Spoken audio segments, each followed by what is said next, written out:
Hee. Hi, everyone. Hi, Scully. Hi, Skojo. Thank you and welcome to the stream. I'm pushing for affiliate.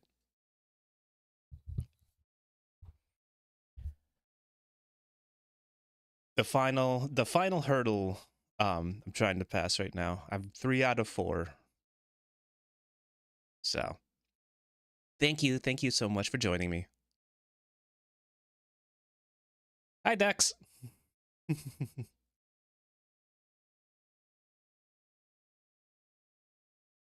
It used to only be 3.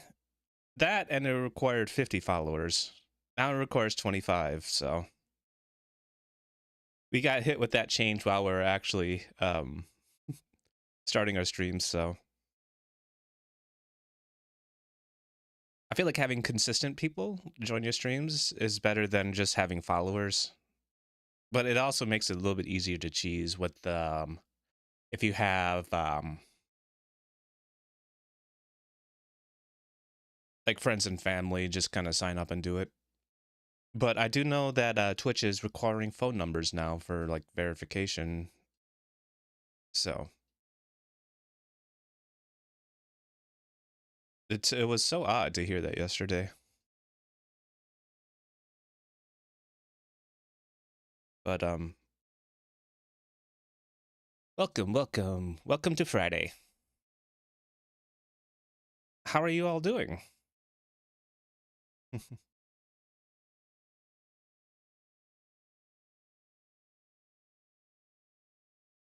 Scully, how's it going?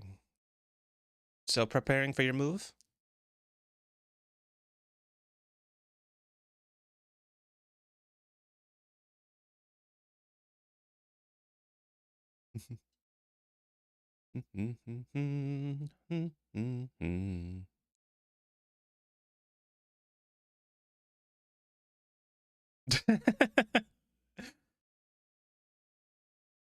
It's mine. No one else can have it. Of course, you do have a medical license for it, so it's a shame that you can't. That it's not recognized across the entire country.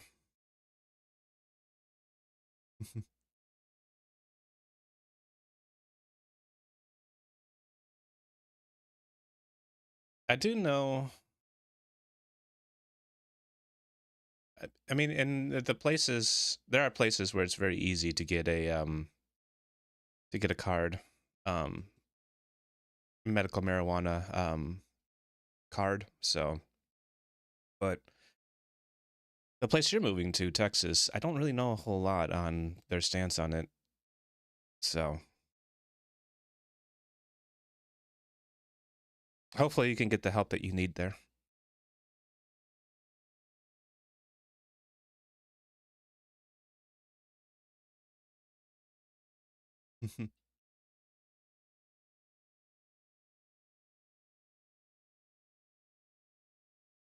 I'm rooting for you.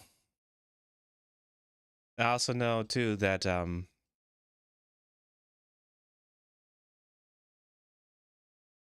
uh sorry. You're trying to work out, you're trying to get more in shape too so that you can get the surgery that you need. So, I'm rooting for you too for that.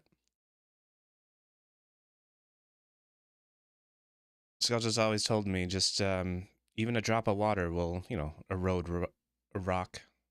So, even if it's just a little bit every day,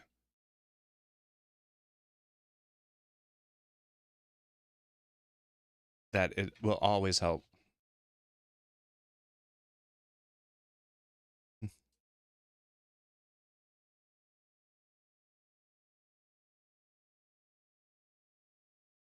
There's a lot of there's always been a ton of doom and gloom in like any news stories, news cycle. But hopefully people know and understand like about the things that they can control and stop worrying about the things that they can't control. And Because it really does seem like that a lot of people are worrying about things that are just outside of their control. Every time I look at the news cycle, I understand that it's good to be informed and, to actually care, but if you're going to be so like, so influenced by like what's happening around the world that um you don't realize like what's going on in your immediate life. I think that's very poor and wasteful way to actually be spending your energy. I want to improve myself as much as possible. Um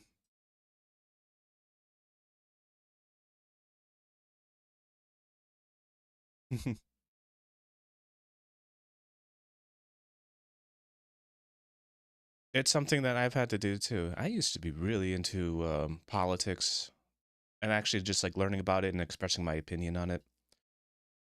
Now I've become, what is it, apolitical? I just don't care about either side. It's like, huh, well, this side doesn't really listen to people, and this side doesn't really listen to people, and there's just a whole lot of like, just I pretty much just hate everyone that's like, um, on both sides, pretty much here in the U.S. at the very least. If you're catching from out of country, of course, we have a two-party system. Even though I know, like,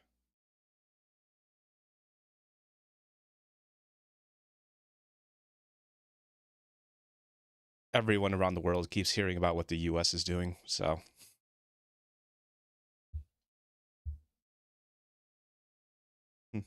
Thank you. Scojo wants me to switch the subject. I'm fine with that. I just wanted to express just a little bit of the opinion about that. Do I want anything from Walmart? Grocery bill wise? Is that what you're asking? Yeah. Okay.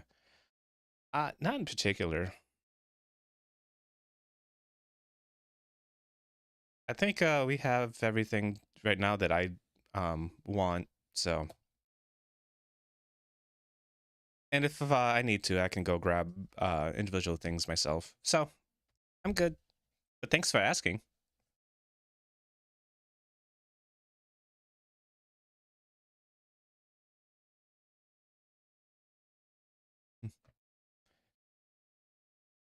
Hmm.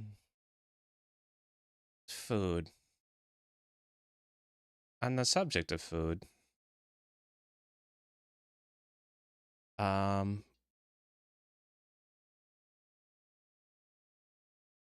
I've already said what my favorite meal was. So, but it's weird because I never would consider anything as like really my favorite food until I had it for the first time. It's like this is it. This is my number one slot. It used to be that I liked many things, didn't really have expressed much of an opinion on it, but now it's like white rice, asparagus, and grilled salmon. I don't know, for some reason it's just for me it's the best meal. I love it.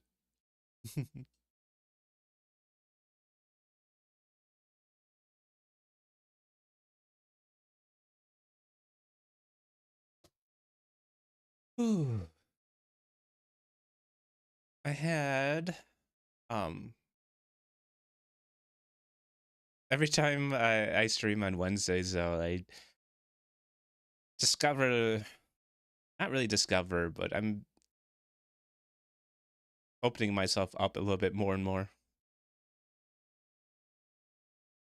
Can't get much healthier than that, really? I'm pretty sure you can get healthier than that. I need to get healthier than that.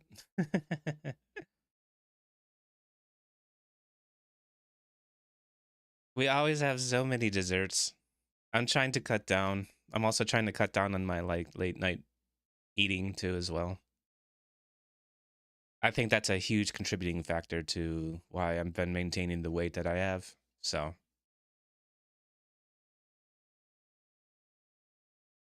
because I really do enjoy sweets as well. I also enjoy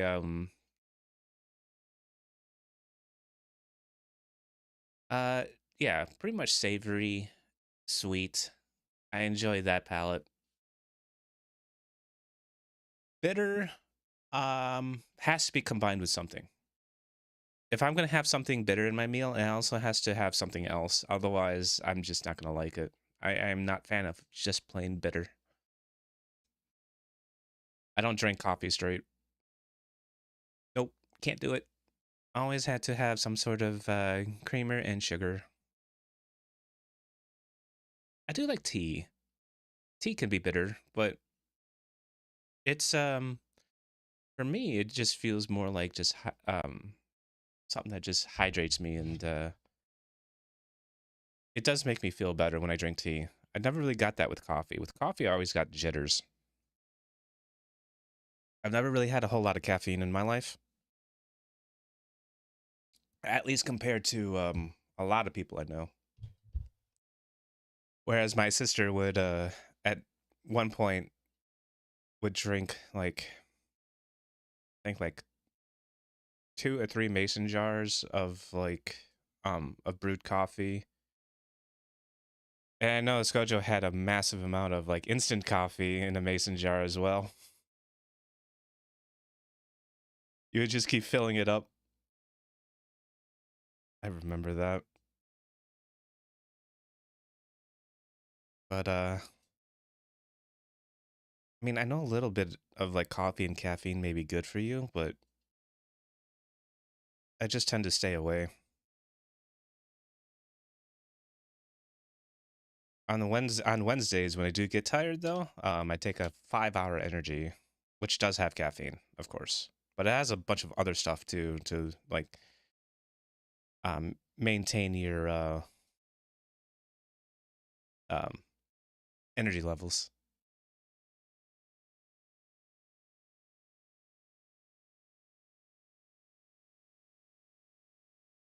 I don't know about energy drinks in general though, but I've never really felt energized after drinking things like Monster or like Red Bull or anything. And it's never really woken me up. The only thing that's ever worked for me was 5-hour energy.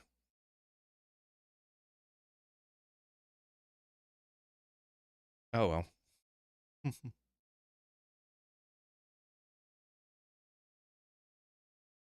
Just a little.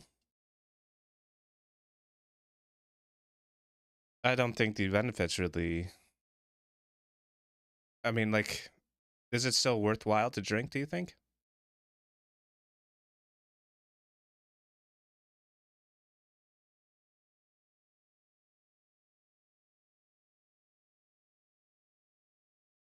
Because of course, too much of anything is gonna hurt you, but it's I don't know what too much of like Monster would do. You quit Monster a long time ago? Oh, okay.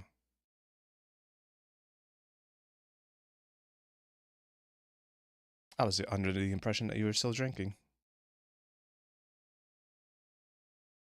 It just tasted like chemicals. That's what I feel about soda, actually. So for a period of time, soda became expensive for me. And why that was because I had contracts for cruise lines, and I would stay on ship for multiple months, playing in a ballroom dance trio. The pay for that is below minimum wage, of course, but everything is provided for you: room, board, cleaning, food.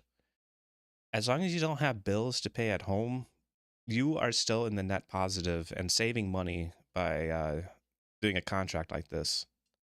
But if you're trying to pay rent, if you're trying to pay car, it's not worth. Because you just need something that will give you the money in order to be able to do that. At the time, though, soda cost $1. And I was only making like, I think $40 a day.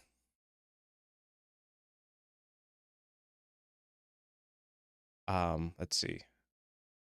I think so. Yeah, because my take home for the month was like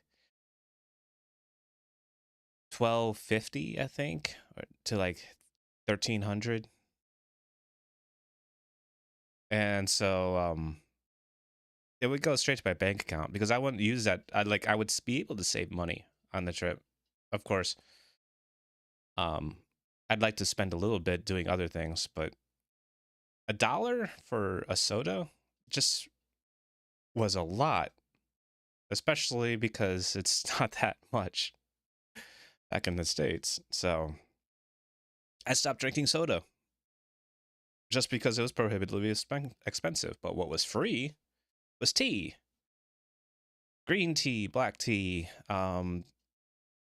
They just had on the Lido deck, you just had you could just grab like any packets of tea bags and use that. So I got a taste for tea, and it was really, really good. A nice substitute at the time.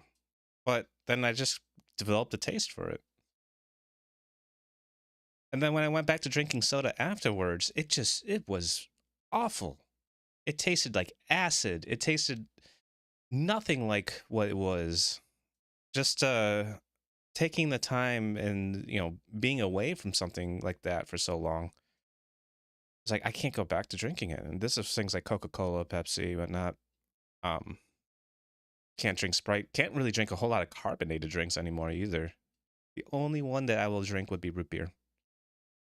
And that's just because of like kind of the caramel taste that root beer like inherently has. It has other stuff in it too, but root beer to me it still tastes sweet, but it does give me of course it still gives me gas because it's carbonated. So I have it sparingly.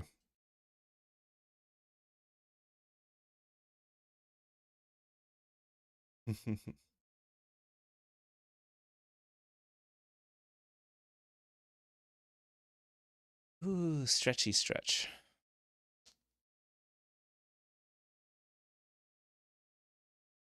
I'm not going to fault people though for liking soda. I know there's a bunch of people that do and, still enjoy soda. I just found that I don't think I've ever really been enjoying soda, more like that I've just always kind of just had it with me. It's like, oh yeah, this is a thing to drink, and never really thinking about it like hydrating me or anything. Just something that I would always have with a meal. Got so used to it. And now I find that it ruins my meals.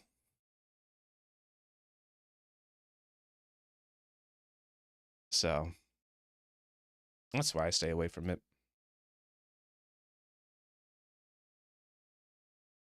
Alcohol. Alcohol has always been a chore for me to drink. It's for things like beer, and like the low alcohol stuff. I've never had a taste for it. I've never liked the taste of any beer, to be honest. IPAs, lagers, porters. I've tried many different types of beer, and it's just even if they weren't alcoholic, it just never really tasted like something that I wanted to keep drinking. It's just like I would take a sip, and it's like I don't need any more. Then I would look around, everyone would drink theirs, and then I'd look in front of mine. It's like I need to drink this because I feel like it would be rude not to, and just to kind of keep it in front of me. So Of course, I was like, I never drank. Well, that's not true, but I never purposely drank when I was underage. No one told me what Mike's Hard Lemonade actually was. So I've had like 2 bottles of it though when I was I think 16 once.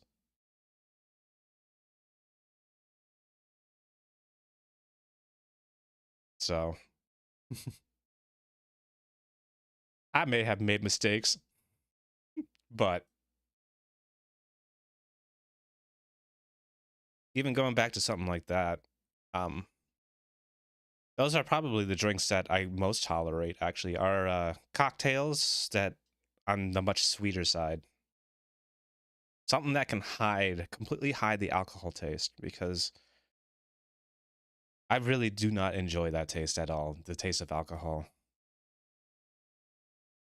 I also don't like what I feel like when I'm drunk. Yeah, there's nothing redeeming about it for me. I don't like myself when I'm drunk. I don't like the hangover afterwards. I don't like the taste of it. Um, I mean, I've also had some really good um like tequila too. Tequila that like is so smooth, you felt nothing with the alcohol.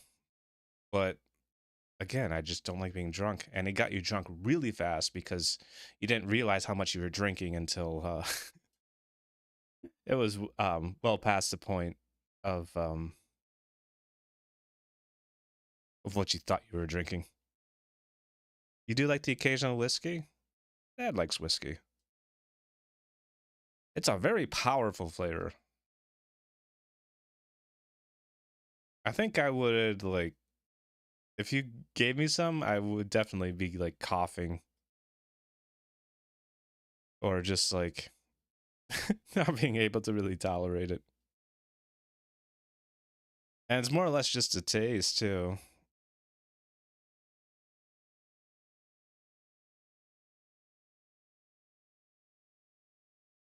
I don't know. I've never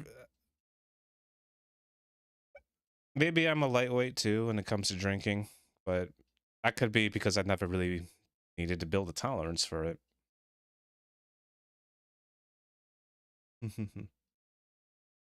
But out of all the drinks that I have had in the past though, like, the best tequilas would still be up there. And if you have a very smooth tequila, it's actually really tasty. It's just it cannot have any of that harshness in it.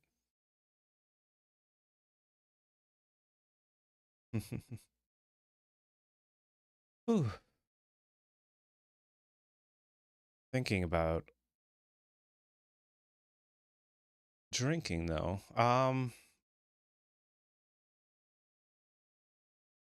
Outside of that, I don't really have too many interesting stories when it comes to drinking. Just besides the fact that at one point my sister gave me Mike's Hard Lemonade and didn't tell me it was alcohol until uh much later after I drank too. So I was angry at her, but I was just being kind of like the type of person who'd always like try to follow the rules and because I wanted to be a good boy.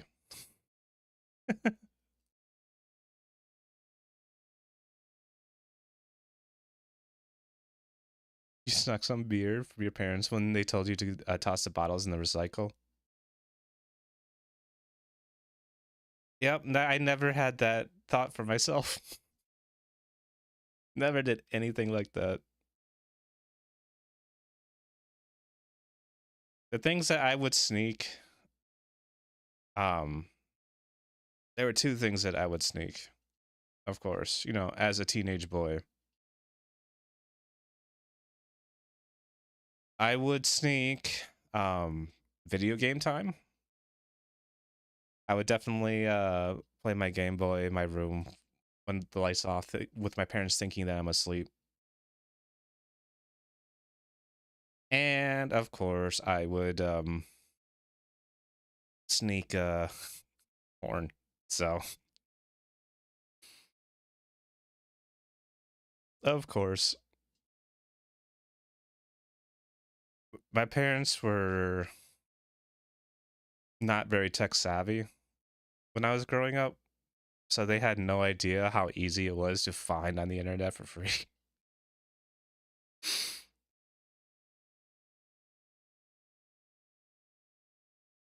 It's like, oh, this is just a nice, useful, wholesome tool. But then again, I think my parents' attitude towards sex wasn't really at all like closed off. I just never really brought it up to them, so I didn't know what their opinions were until much later in life. And for that, I'm talking about just how like much more open-minded they are about it. You would raid the fridge when you were little? I remember one time I opened up a brand new bag of like the family size barbecue chips. I ate the entire bag because I didn't realize I should be stopping myself at some point. Of course, I got an upset stomach. And I did just end up puking it like mostly out afterwards because I ate too much. I love that our bodies can't tell us. It's like, oh, nope, this is too much until far too late when you're younger. I feel like you get more in tune with your body the older you get. You ate a oh, you ate a bar of X-Lax chocolate? Oh no. Oh no. The devastation and destruction. Oh dear.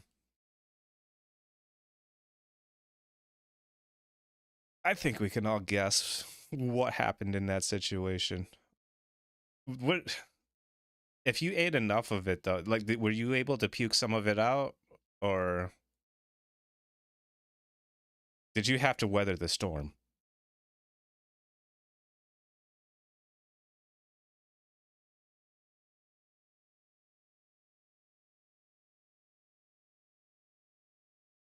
I feel like this would, if you had to weather this storm, this would be like comparing it to like a Category 5 hurricane versus a breezy day.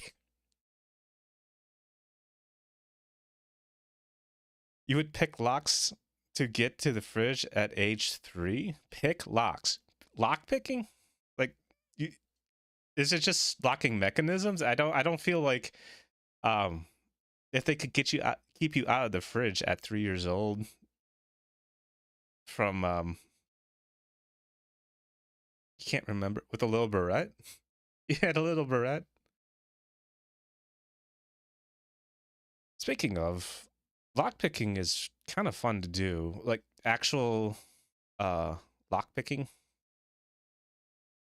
I feel like every time I do it, it steadies my hand. I just need to find more and more just keyed locks and actually dig out my lockpick set again.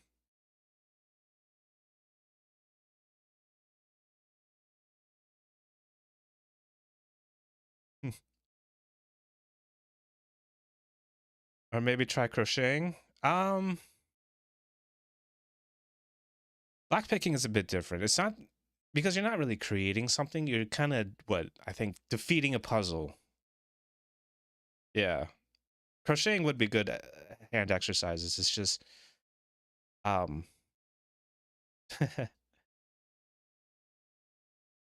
like the visuals in my mind though are not that good, and I'm still learning to sketch. Well, I'm also learning something else right now too, as far as art goes.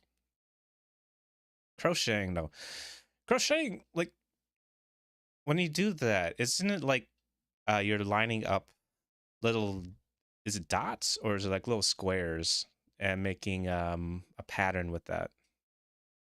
Or is it some no, that's embroidery.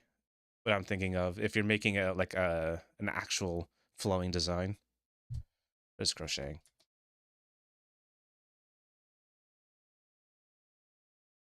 Crocheting. Crocheting. Oh, actually, it looks more like knitting. Okay. I was thinking of something else.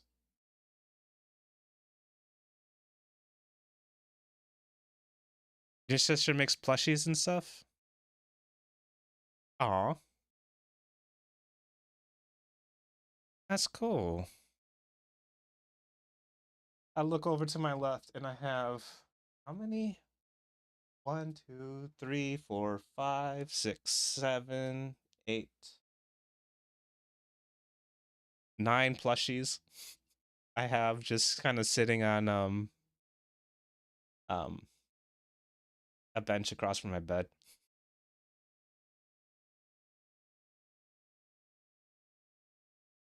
Plushies are awesome. I like them.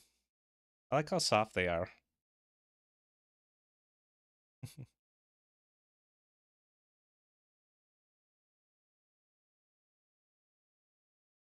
Also, I kind of just like showing them off too.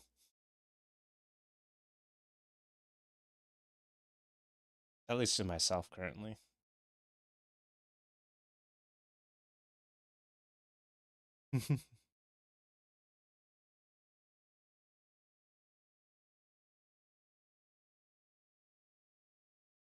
I don't know.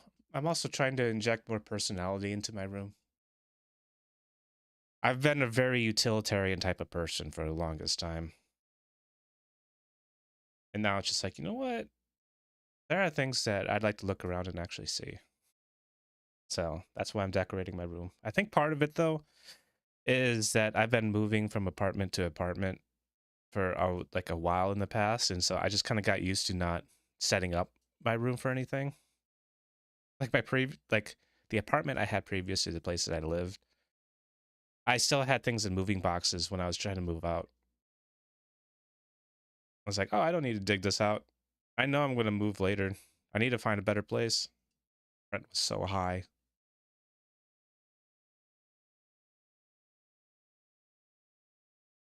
It was um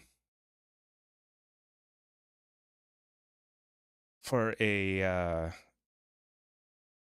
being able to have a roommate, I was still paying over $1,000 in rent on a salary that wasn't um or that was actually a huge portion of that. So your siblings just renewed their lease? I mean, if they found a good place. I fucking love it here.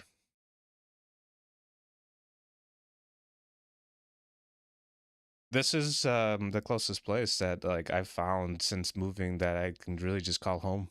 And like I like returning here. I feel safe. I feel like this is just an awesome place to live too.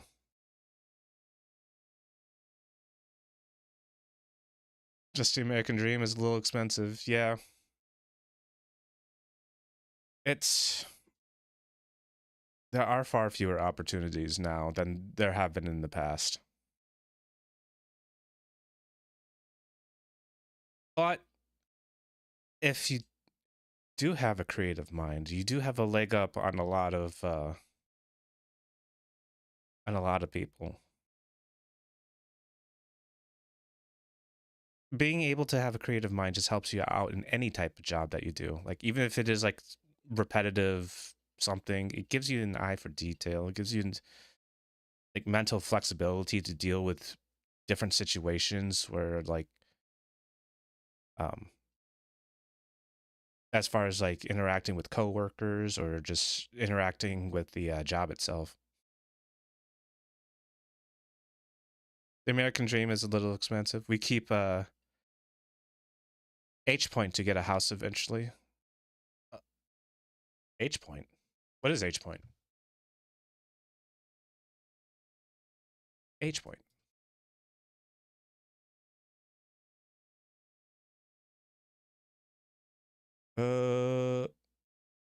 Hoping to get it. Okay. I thought H point was like something well, this is what I got when I googled H point.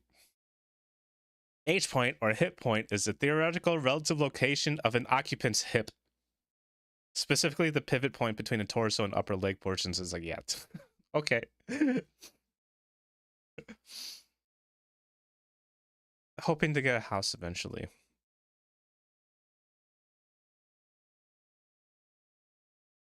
Hmm.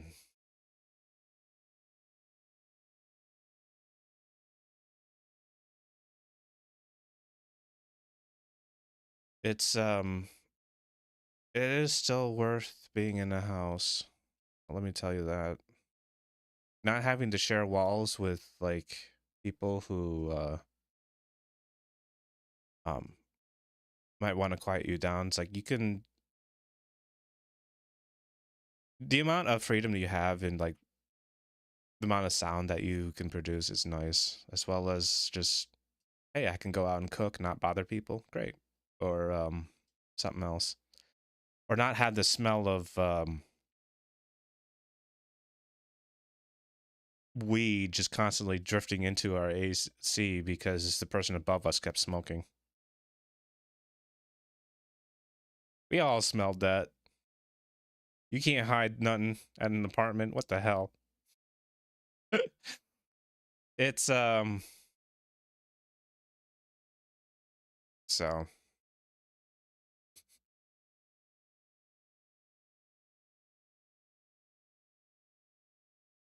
it's nice to be away out in the woods. There's a YouTube channel I follow. Can't remember the name of it. But he has a dog named Minion, and I think he lives kind of like the off-grid life. But he also tells it like how it actually is. It's like, hey, you have to be responsible doing something like that.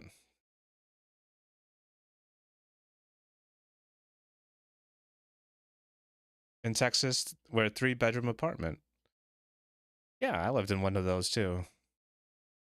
Is it it's not, is it a like,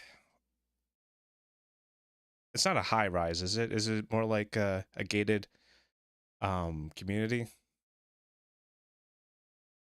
Because I've lived in I like, if it is like that, I've lived in something similar. Gated? Yeah. So like um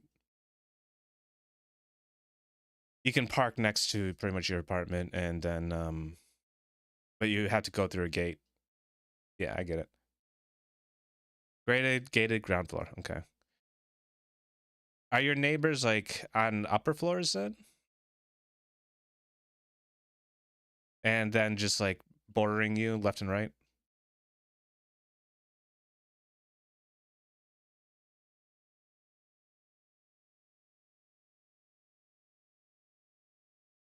The reason I ask is that it is at that point a dead ringer for the place that we were living in at one point. For when it was just Skojo, Sanu, and I, and also Skojo's at the time ex. I mean, not at the time ex. His ex that we do not enjoy talking about. You had a neighbor that died, but it's one next to us, one above, and one diagonal. Oh, so you only get a corner of the death house. Cool. I mean, it's just, if the ghost is particular haunting, like they could still probably enter your place. I don't know the rules for a ghost haunting houses. If you like have an apartment, is it considered the same building to go from apartment to apartment? You're in the corner of the building. Oh, that's nice. At least you're a little bit more isolated, or you don't have to worry about as many neighbors because you border fewer of them.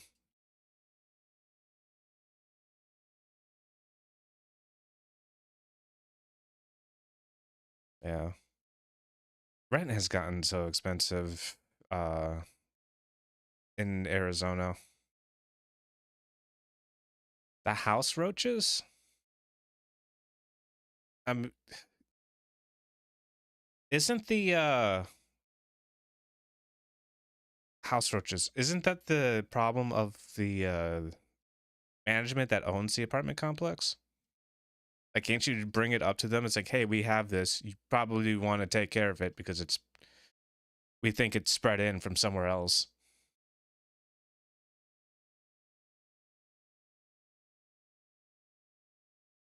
They keep trying.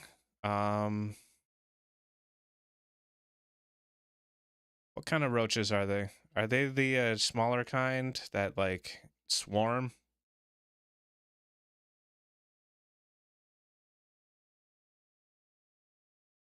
Smaller? They're the smaller kind that okay. Yeah, I think those are harder to get rid of. Much harder.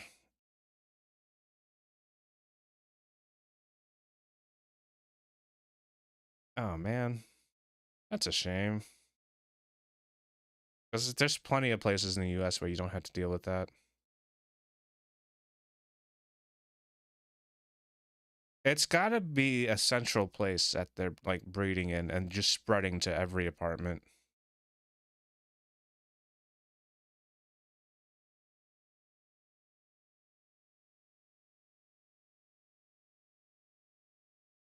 I guess, you know, the more you clean, the better it gets. They kicked out a hoarder a while ago? Oh god.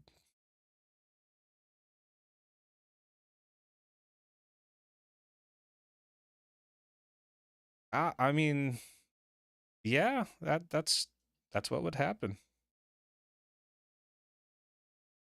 Yeah, if they kicked out a hoarder, um, what was there is a perfect breeding ground for roaches, of course. It's very easy for the smaller ones to get in smaller cracks too, like slipping in and around like the gaps and vents and other stuff like that. And it's very, very easy for them to do.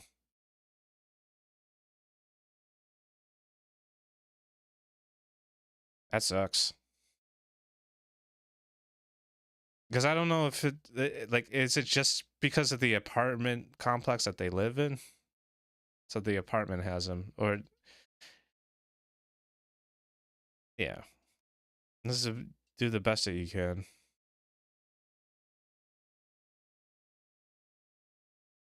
Speaking of, I'm going to be vacuuming and washing the floors. We used to have a robot vacuum, but um,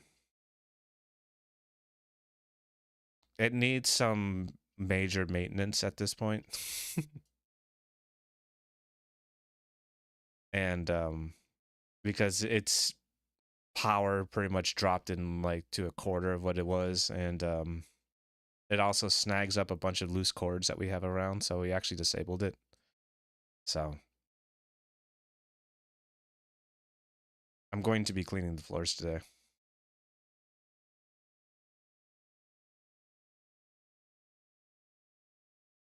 What did we do to the robot? No, we just sent him to clean. He just kept gobbling up wires and getting stuck on way too many things that we have around the house. And so it just kind of wrecked itself.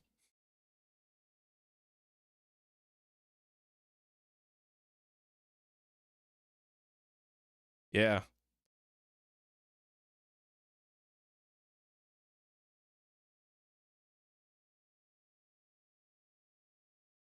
Like,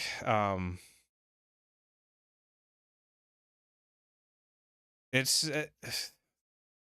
the robot sweeper is probably built for places that like don't have the massive amount of like standing posts or computers that we have at at our place, because we have them in every single room of the house here.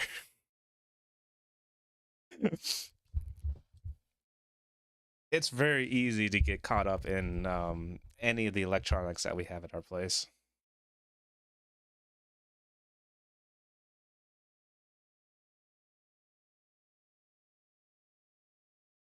So alternative cleaning solutions, we need them, and so that's what I'm going to be doing after stream today on Friday and every Friday.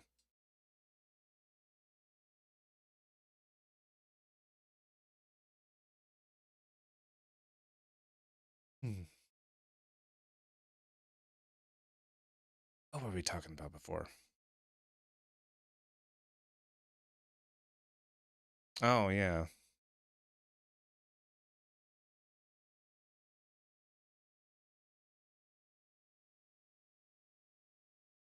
Well, the goal is to do it before if we play D&D tonight, so.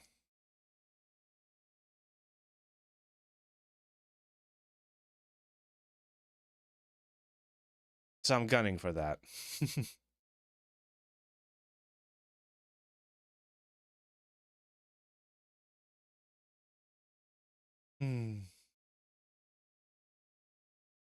The type of we did have roaches at I don't know if we still do. It's been a while since I've seen one, but we did have roaches at where we lived too, except they were the monster kind, monstrously huge ones.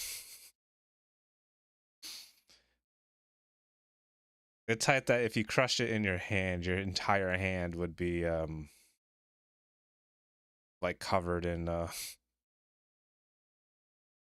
bug parts.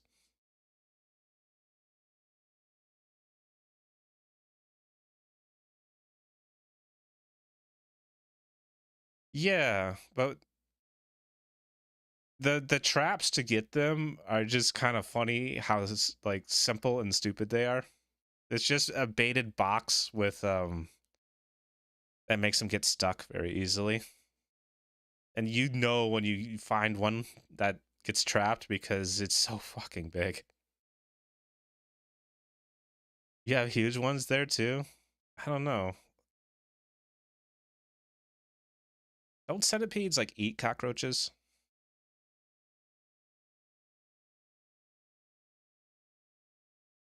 Palmetto bugs. Oh, I've heard that before.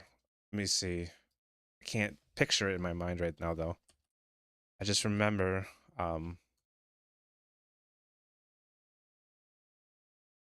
seeing this palmetto bug.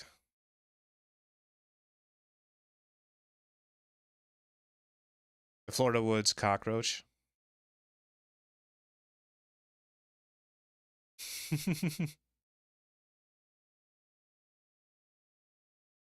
A type of cockroach. Okay. In the southeastern United States. Florida and South Carolina. It's not the only one.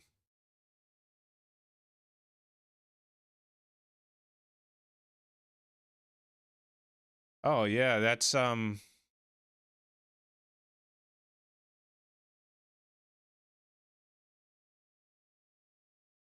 that's pretty big.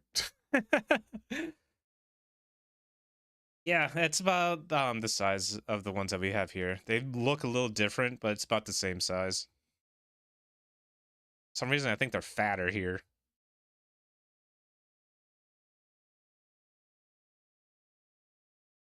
Yeah, it is a fat bug.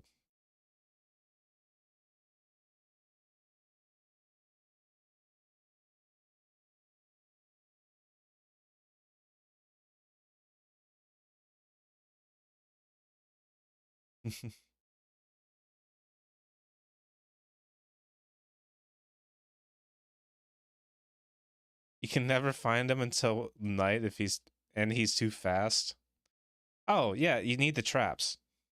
Get the traps. That's going to be your best shot.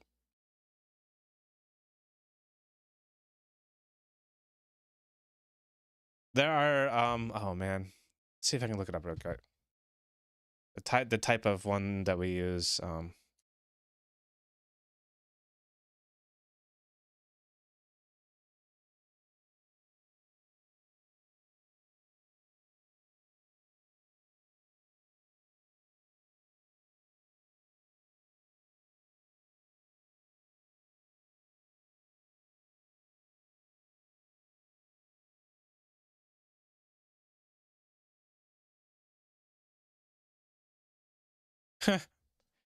I think we use something called the Black Flag Roach Motel. Or it's just a box that you can place down roaches, and it'll just stick to them and force them to just, get stuck in there. So you can just take the box out with them. That's what we use for the giant roaches here. It's only like $5 off of Amazon.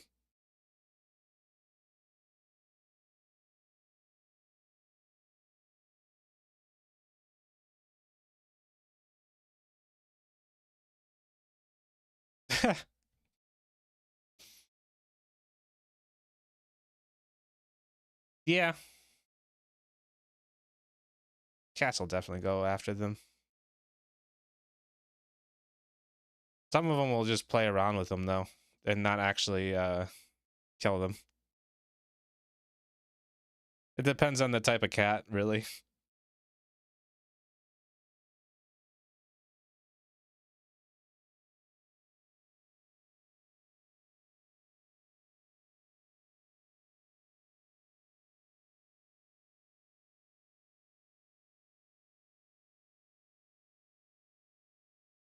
Let's see. But yeah, that's what we use.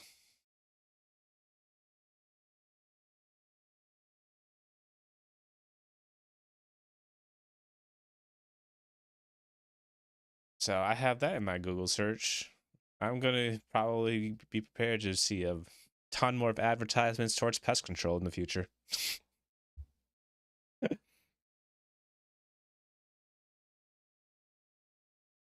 That's what I'm totally expecting from this.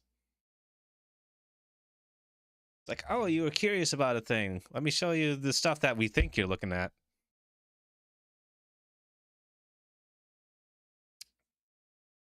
My cat loves cantaloupe. If we brought home like a cut cantaloupe, he would chew through the plastic to get to it if we set it on the counter. Like we had to keep it like a dome over it.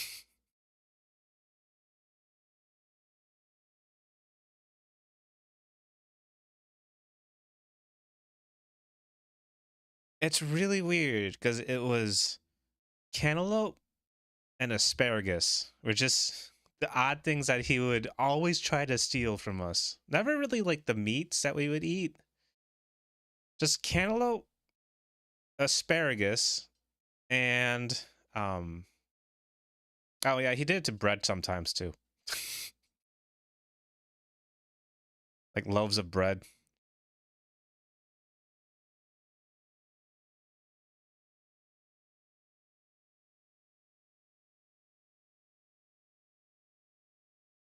But I mean, we still fed him cat food. And he never really got like overly big either, so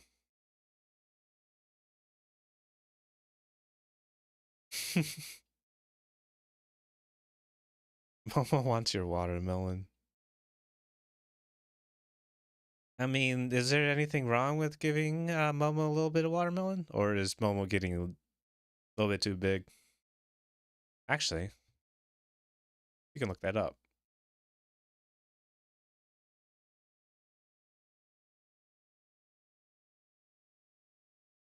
And cats eat.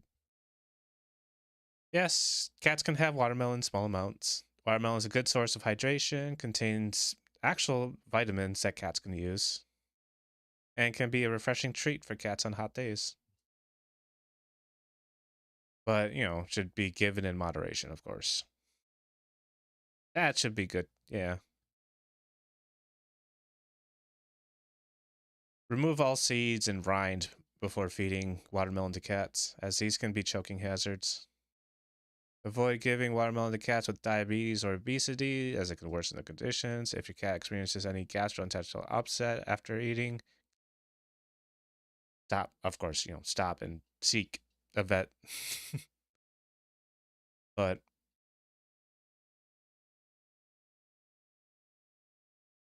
yes, If you decide to give your cat watermelon, offer it as a small treat in moderation. Observe your cat for any adverse reactions and discontinue feeding if necessary.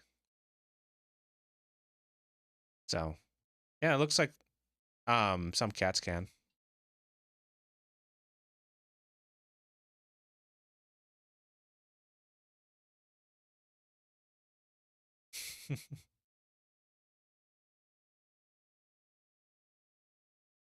It's interesting because you think, I mean, cats are obligate, like carnivores, but you know, there are still like plants and fruits that they will eat.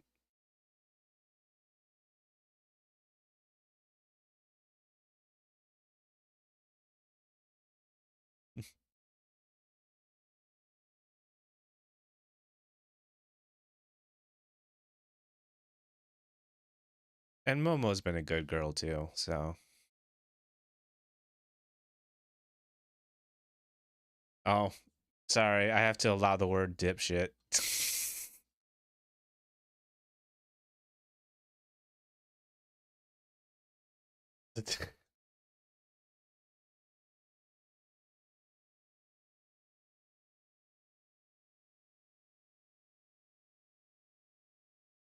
I mean, was it intentional then? They just stole the watermelon from you? Because you said the dipshit licked it off the table.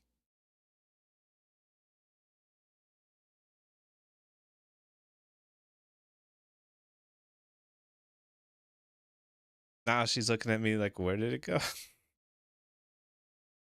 I think she's looking at you. It's like, I know you got more.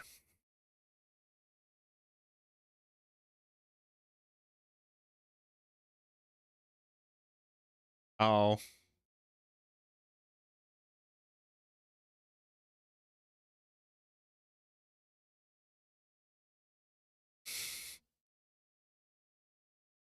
Has Momo ever had watermelon? Probably was licking it to taste and see if it was something that, you know, would be able to actually crunch on. I think that's what happened. But then just didn't realize it pushed off the edge.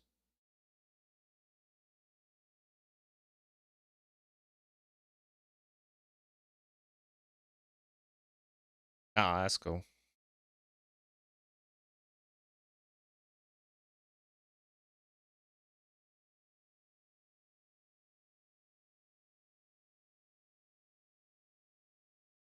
It's always been odd to me how like we have like pet food that just seems like it's so wholly unappealing to like humans, but it's something that we can just constantly feed like our pets and will just be the entirety of their nutrition. But if I ate the same thing every single day, um, that would get super boring for me. I don't know. I feel like if you have pets, at least give them some variance in their diet. You should see the chickens go after watermelon rinds and pick those cleans. Oh, I think that would look like fun. I love chickens. I think they're like just big fluffy like silly birds. I mean, I also like I like eating chicken too, of course. So treat chickens well, please. I would much prefer like that we do treat them like well on um where we raise them. You have babies that are just looking like little adults right now. Oh, oh, they're like in that transition phase.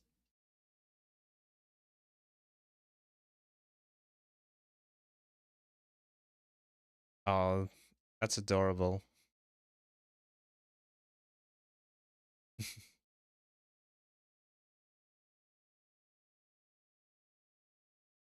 You can ask your mom to send you pictures of them as they grow.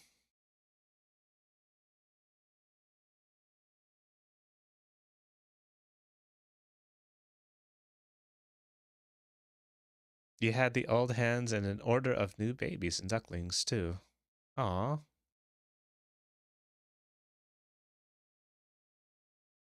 That's so cool. So, this is all in Florida though, right? So you're gonna have to, when you move away, you're gonna have to leave them behind.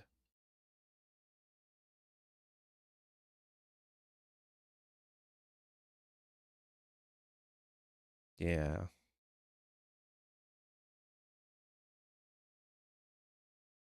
Spend some time with them, of course. But you can always ask your mom to send you pictures of them.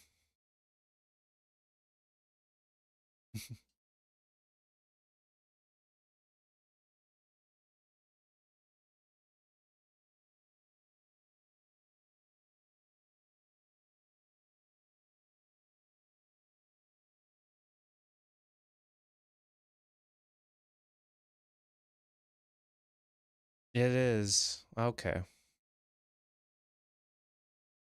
Yeah. It's beautiful, but not where you need to be for, this point of your...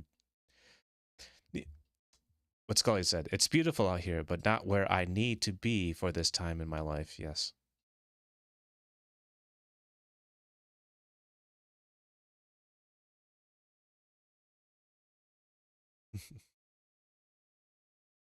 But, yeah. Those are cool places, though. The, So do you have any other farm animals then? Or is it just, chicken, ducks, hens?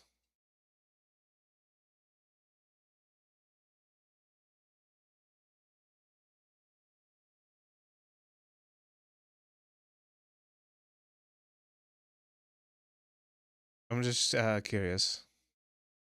Oh, you used to have bunnies? Hmm. You should talk to Genshin Player. She has a pet bunny.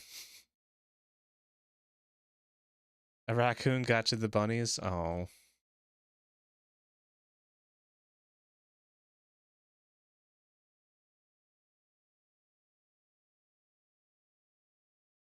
that's a shame.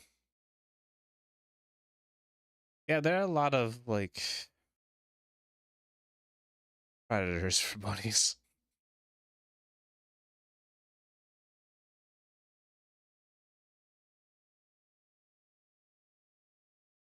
I don't really think rabbits are really built to defend themselves too well and just run away or hide.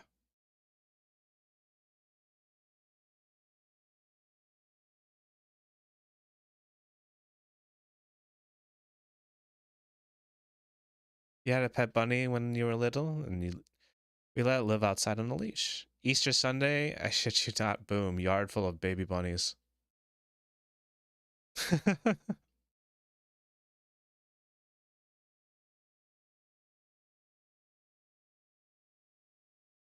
Bunny got around. Was your pet bunny male or female? I'm just curious.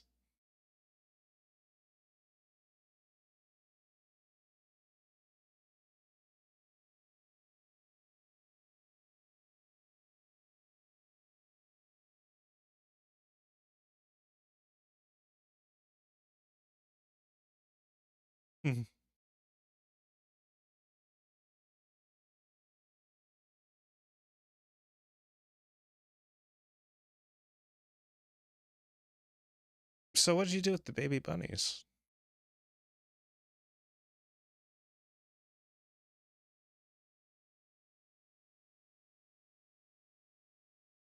Just out of curiosity.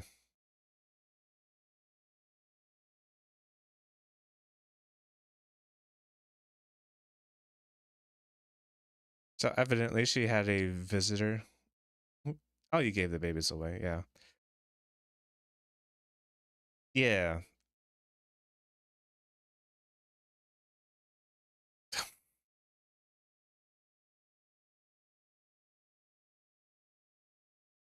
For pets and food? Okay.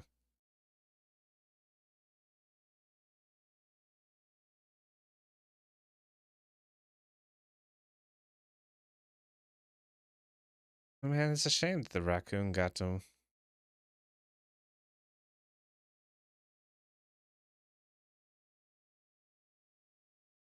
Anytime I think of a raccoon, I don't think of something that. I think it's something more like a scavenger, but I guess yeah, they do hunt.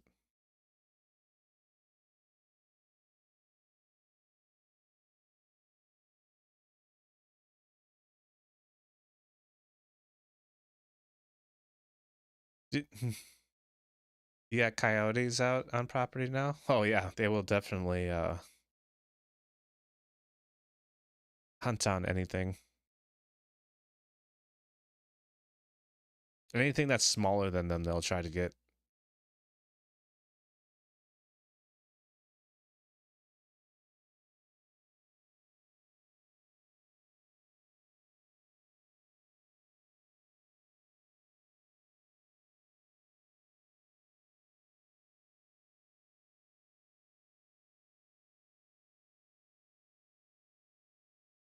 Mhm. How long have you had your bunny? And what was its name? What was her name?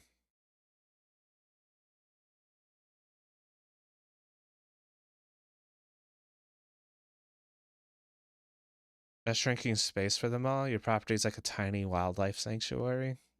Oh, is it just like um her name was Grace? Oh, okay. For a few years. Oh.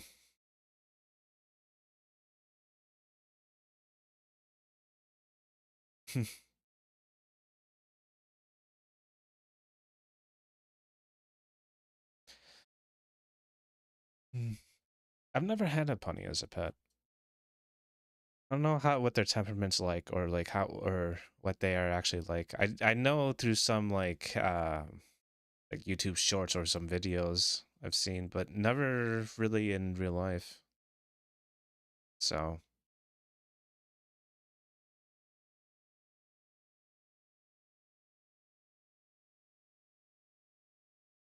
I know you had oop, I gotta allow this. What?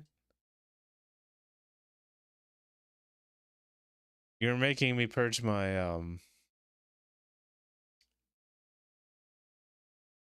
banned word list. Bunnies can be sweeties, but they can also be assholes if they're in the mood. Oh yeah. I feel like that kind of puts them similar to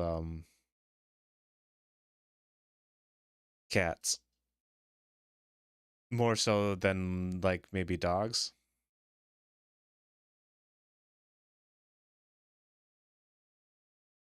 I feel like dogs are like super loyal to you and will actively protect you.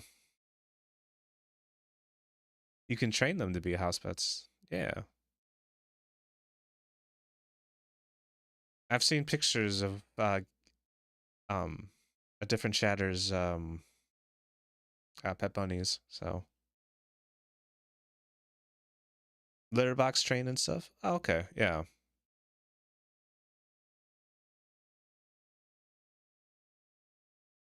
So they can be trained. That's cool.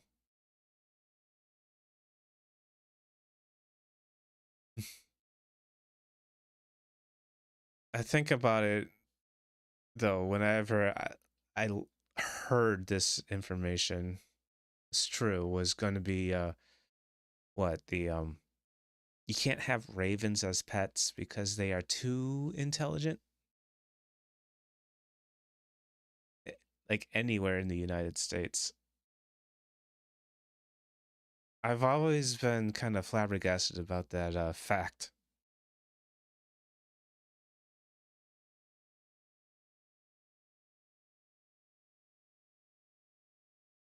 You've also got so much wildlife here. Yeah. You have coyotes, raccoons, wild bunnies, of course. I mean, it's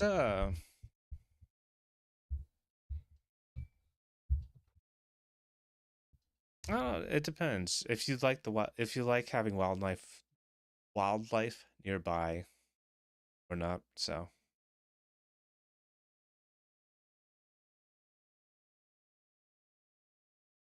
it's just know that you're gonna have to deal with them as your neighbors.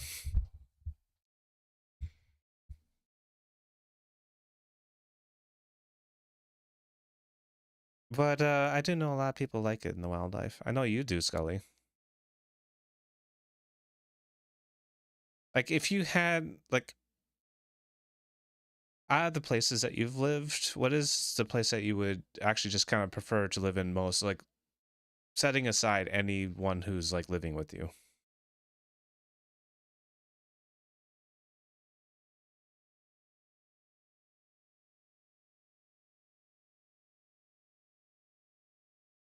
Front Royal, Virginia.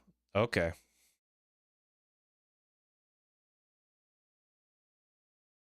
It's cool, but if everything gets too compacted with them, then territory fights, yeah. Um, you miss the beautiful views and nice people, yeah.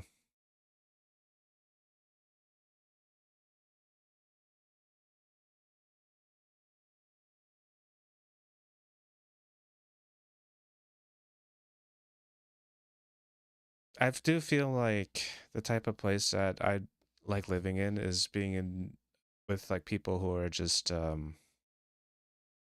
overall like nice.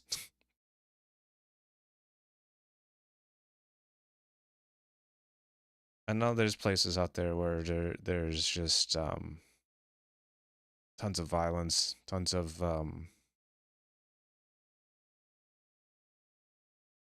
just the major inconveniences to like needing to deal with terrifying situations.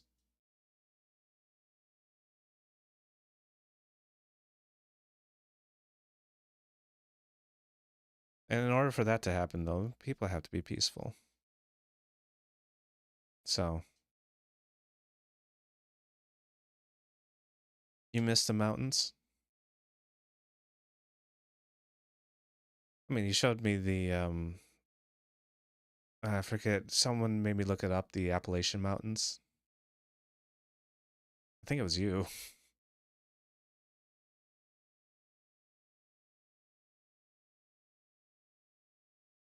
Why is my memory being so foggy of that day? What the hell?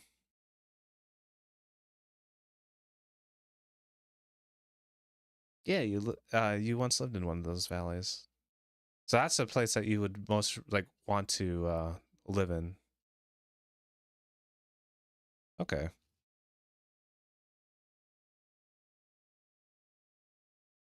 Hmm.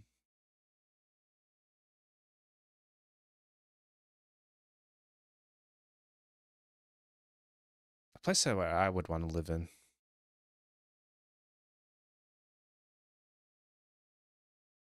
There's Skyline Drive. Yeah. Wild, but close to at least a city. Hmm.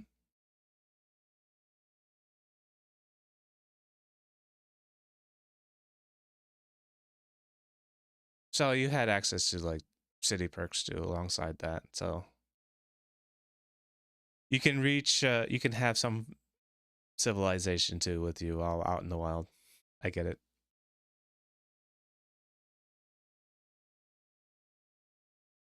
There's a lot of like convenience in stores that you can get to being like within walking distance of you in like suburbs.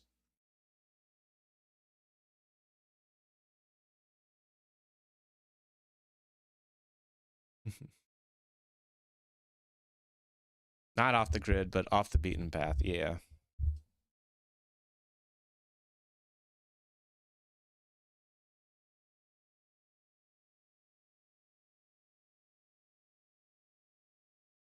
Whew. I don't know. I've gotten so used to living with friends now, and it's my preferred way of living. I tried living by myself. I didn't like it.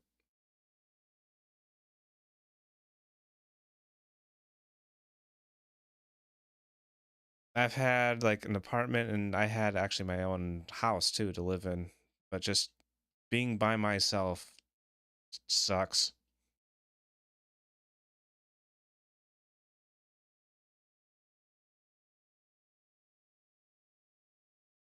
You can't live by yourself. Yeah. Um, that is an unfortunate case, but you can't. Well, you've tried it before, though, right? I mean, is it something that you'd ever want to do?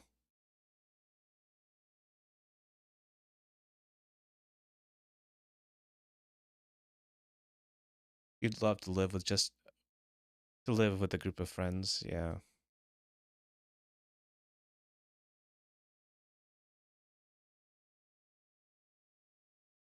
Hmm. I hope you find those. Um, I hope you find the right friends for that. You tried living on your own before? Bad things happened. Shoot. Something that you can't talk about?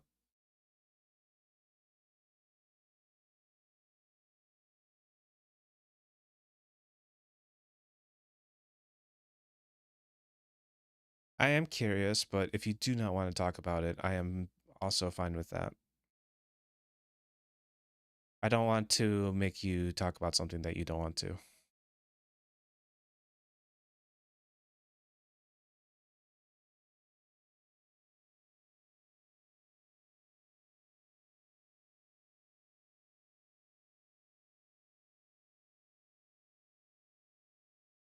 So if you want, we can leave it at that. But I am curious.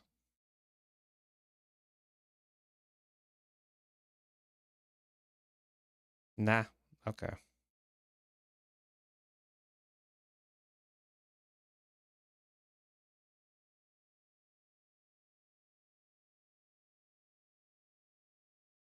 Okay.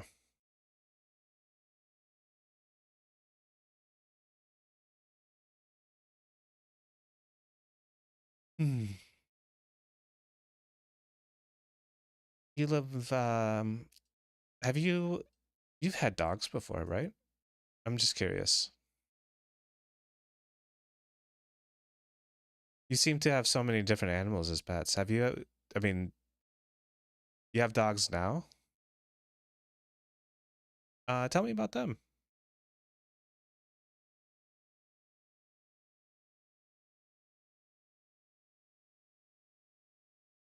I like dogs. Like, some can be very loyal.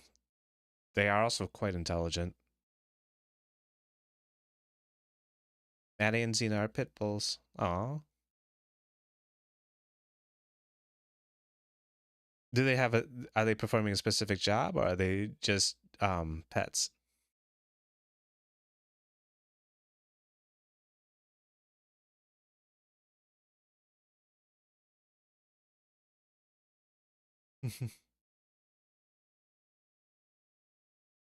Just pets and to guard from foxes. Okay.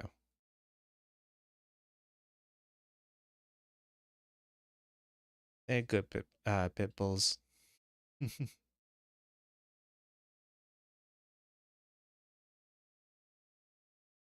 Do you like hanging out with them? They're cuddle bugs. Aw.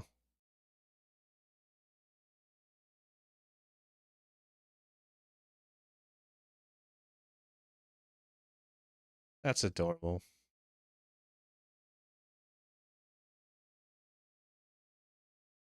You kind of like them, but you're more for the cats. Aw. I like cats and dogs fairly equally.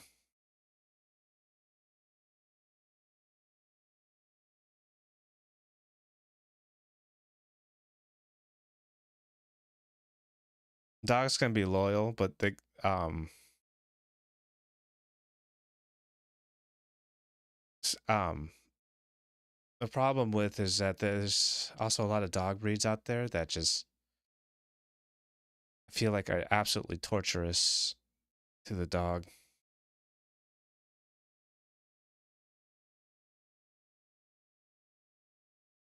I'm talking about like the selective breeding that just kind of destroys like a dog's facial structure. Yeah.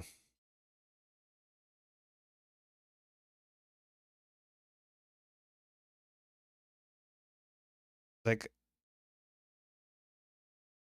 it's I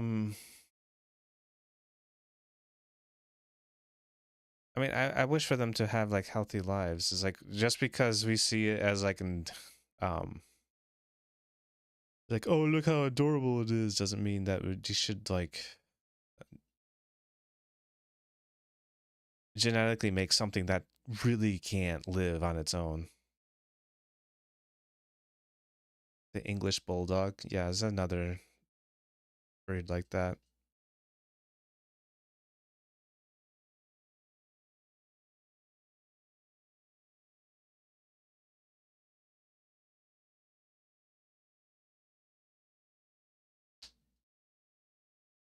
Or the Persian cat.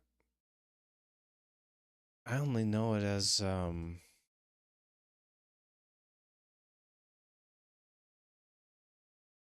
is that really selective breeding for that?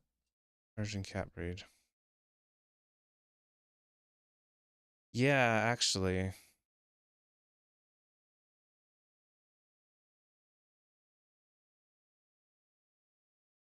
Yeah, round face, short muzzle, that type of cat.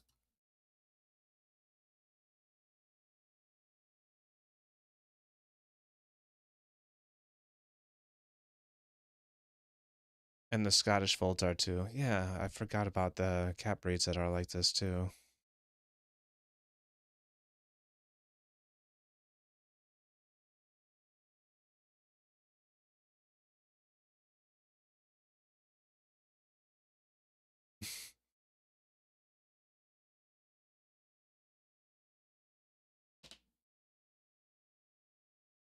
I don't think the more I look at the Persian cats, the more I think it's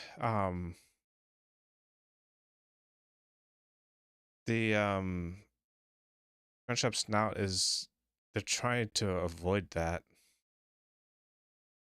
as much as that as possible, but they're not succeeding. And it just keeps getting shorter.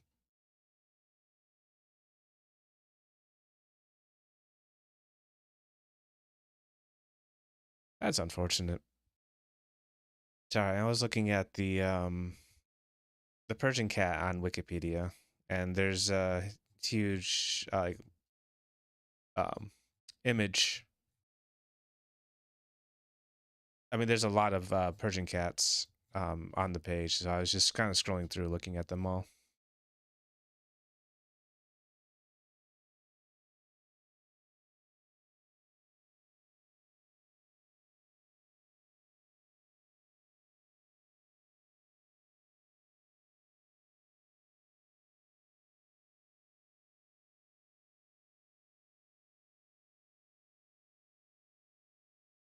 So yes, I the Scottish folds are too. I haven't seen a Scottish fold, so or maybe I have, and Scottish fold cat breed. Oh, with the folded characterized by the okay. So the Scottish folds pretty much is because of their ears, I see. The genetic anomaly affects cartilage throughout the body, causing the ears to fold, bending forward and down towards the front of the head. While this trait contributes to the breed's unique appearance, often described as owl-like, it also causes health problems. Okay.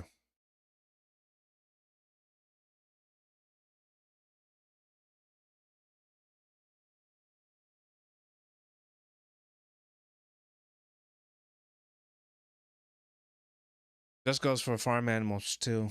I do know of um like chicken breeds going like too far where the chicken just pretty much explodes at when it becomes an adult. Like its muscles grow so it's like meat and flesh grows so much that its own skin can't contain it.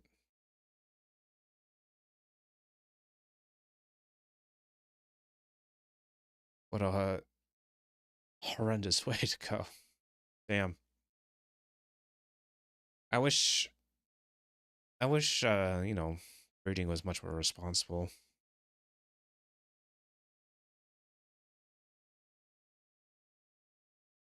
The thing is that I mean, it still exists in front of us. There's something to talk about. It's like I feel bad for them, but if I like see one and it needs help, I'm definitely gonna help one.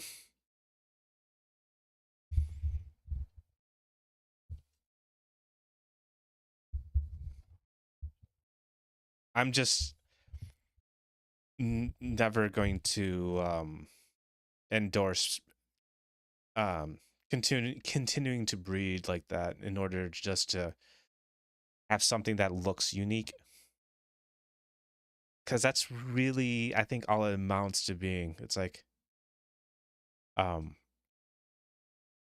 it's like my pet is special because of this, and it is like rare, and but if you want your own, and it's just like the rare thing that's about them is a serious health problem.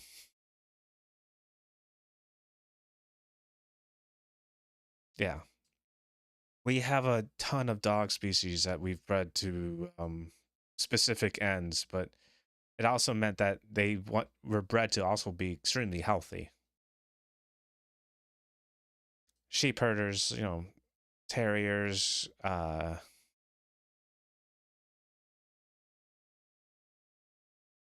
like tons of dogs that have are bred for specific environments. You have huskies. You have yeah, and they do live and thrive in those environments. So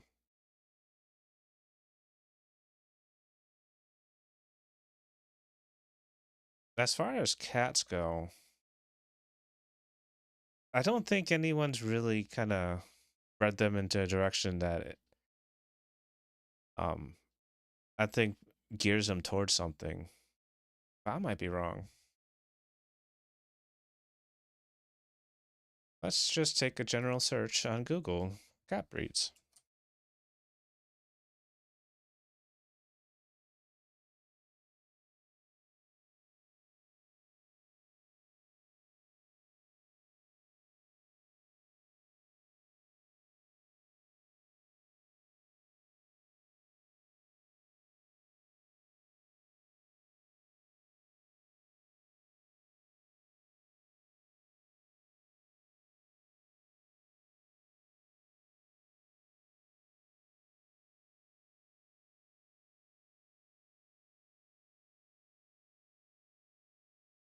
Hmm. Interesting. I'm seeing a lot of I'm seeing it. Oh, okay, probably like 30% natural. Most of them actually being or like either mutations or some of them are crossbred though.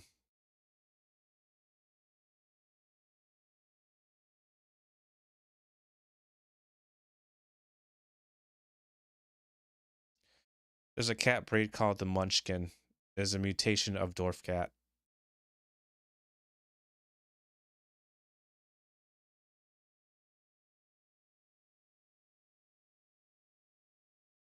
You want a Norwegian forest cat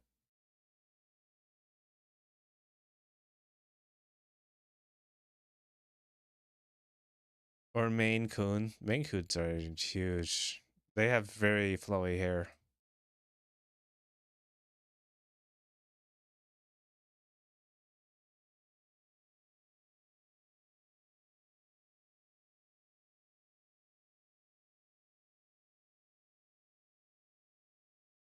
Wait, let's see. Yeah. I've always wanted to hug one. They are fluffy. Norwegian forest cat. Okay, yeah, that looks yeah, with the long hair as well.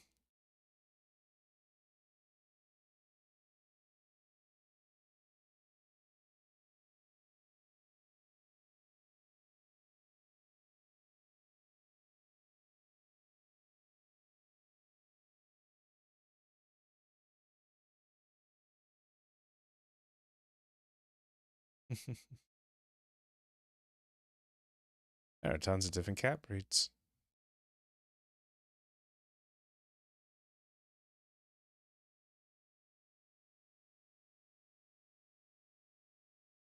Hmm. Sorry, I gotta take a stretch.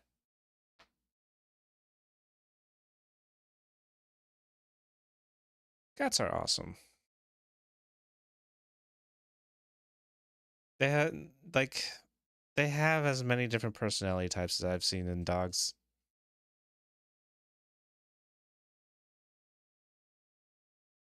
Oh, I need to make a stretch animation for um next model. I'm gonna put that down on the list of things to do. That's right. I'm still trying to learn Blender. I really want to get affiliate and then get all the stuff started with affiliate so I can have like emotes, I can have tons of like sound alerts actually be able to be part as a part of Twitch rather than as a like a third party thing. Because that's always just a hassle to see and use. So I'm excited about that. And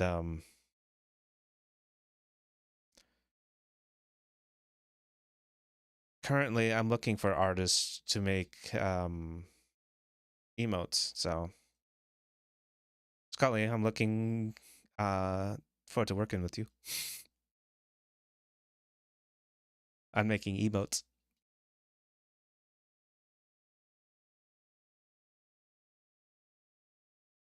I will pay, of course. Yes. I will pay half upfront and half for the finished product.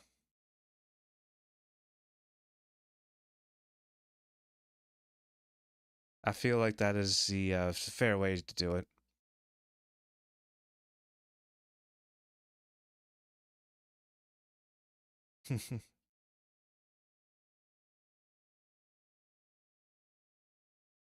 You're also working on the character idea I was talking about? Ooh. Um, five. So I haven't really gone in depth with my character idea yet, have I? I think sometime off stream we can talk I can call you up and actually talk to you a bit more about like the specifics of the concept. Um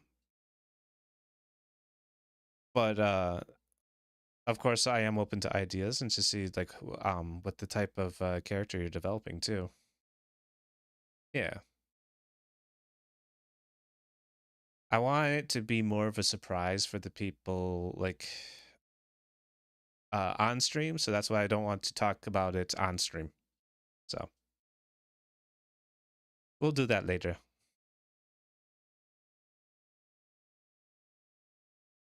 But yes, I am looking for people to do emotes. I might also pay Skojo for that too.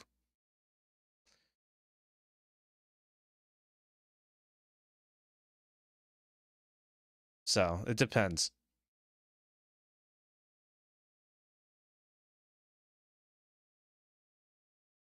Mm. Outside of that, there are sound alerts. I can do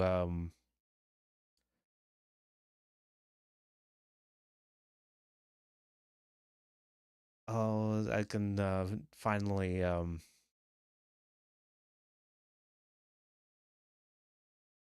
get a bunch of the perks that are involved with affiliate. So I'm just looking forward to it. Thank you all for helping me reach that.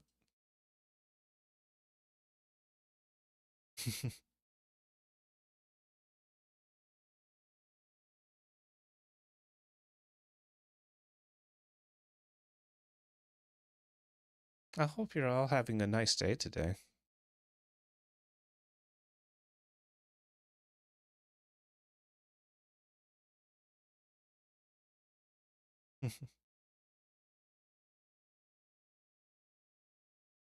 I think it's gonna turn out that way.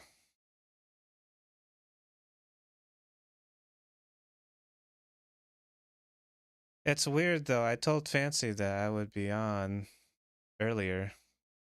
He hasn't joined.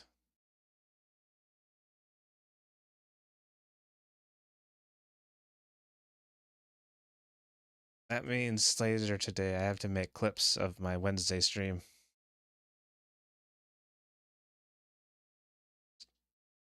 And then I'll show him clips of myself.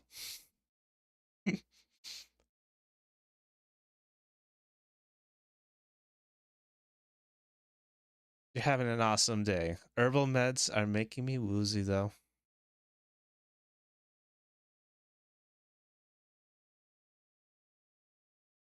If, I mean, they're helping though. They help me.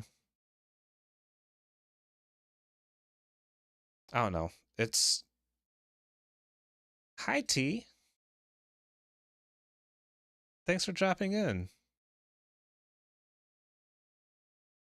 I just asked if everyone was having a what kind of day everyone was having. How are you? And have I admitted to the gay thing yet? I'm doing great. I have not admitted to being gay.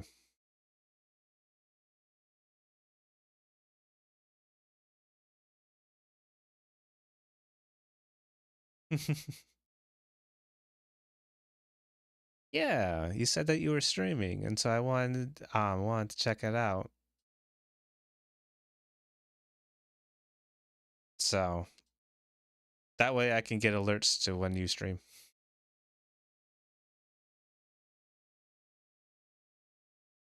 But no problem. Yeah. That's the point of why I follow people. I know Scully too that you want to get back into streaming too. So I'm looking forward to that too. I'll definitely hop in on your streams.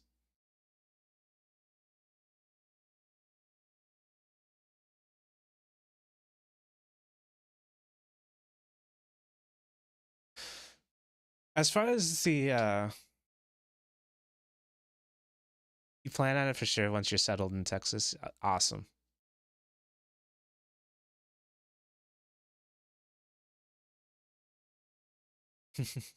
I'm looking forward to seeing Fancy in the chat. He hasn't shown up yet. Oh no. But as far as the what? Oh, sometimes I have sayings in my brain that just I say them out loud, but then I realize that they weren't really going anywhere because it was just straight off the top of my head. And so when I stopped, it meant that that was the full sentence that my mind came up with. And I couldn't actually think of the rest of the words at that point. Yeah. Or I just start saying something and it's just like, huh? There's nothing more. I'm not this dumb, am I? It happens a lot. And I'm trying to work at it. I want to get it better. I'm struggling, but I feel like I can get past something like that. Because I know a lot of people who are very fluid in the way that they talk.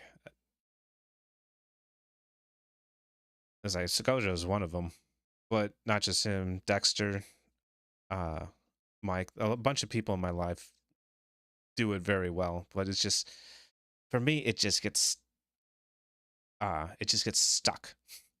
I think it's somewhat like of a lack of practice throughout my life.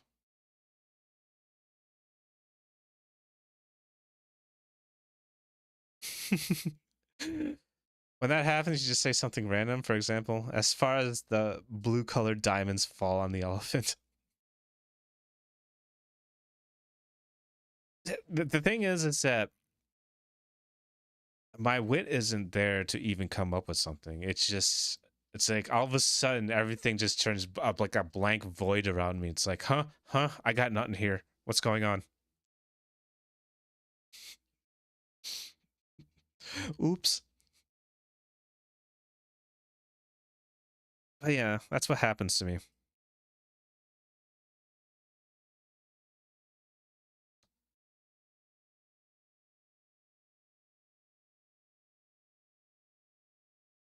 Wolves.exe goes poof. Yeah, it's what it feels like. You'd say Polis Gojo, but you aren't as horny as Gojo? Hmm.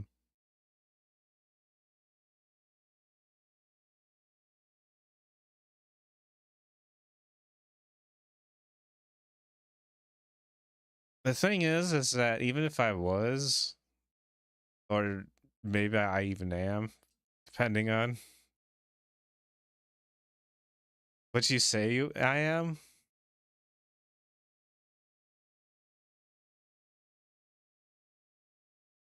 I'll just think I'll just think I'm not. Huh.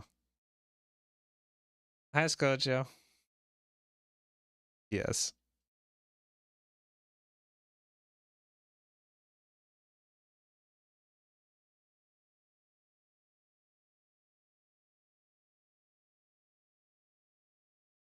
The part of the problem is that like I don't know really how to talk about it much, so I stumble and it's just like, how do I talk properly about this? So that's what's going on. Hey, everyone's introduced themselves.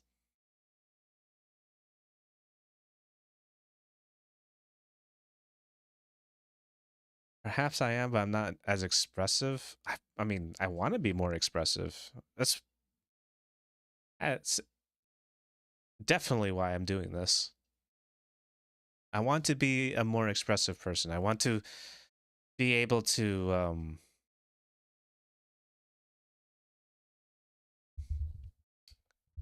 not say act, but put on a performance. That's what I really want to do.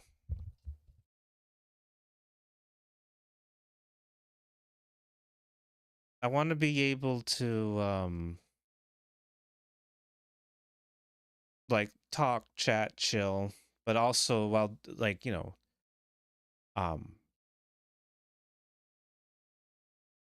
pretty much being a VTuber in front of you guys to do it. Perhaps you're the weird ones talking about how we like whose balls we want in which hole.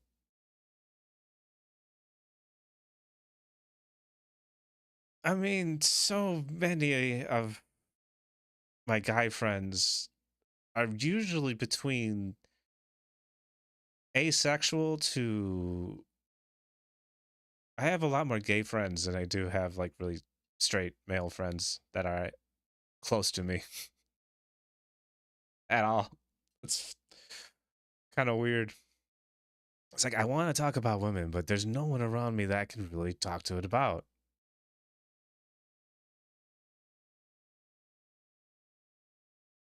It's just like, so I don't know how to talk about it, and so that's the issue. And the thing is that I'm um know too that it's no,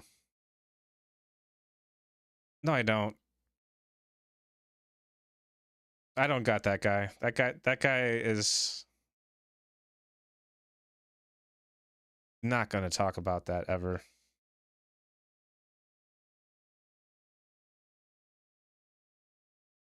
Scully, you did say that you were bi, so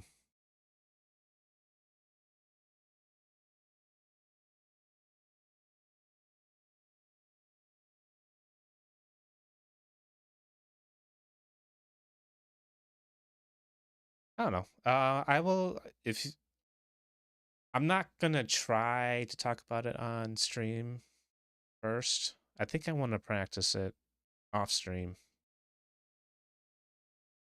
because I feel like there's a lot of things that I can say that like I will just be accidentally like wrong or something that I don't want to keep on the stream. If I have to delete any part of my stream, I'm gonna feel like, oh, I fucked up somewhere.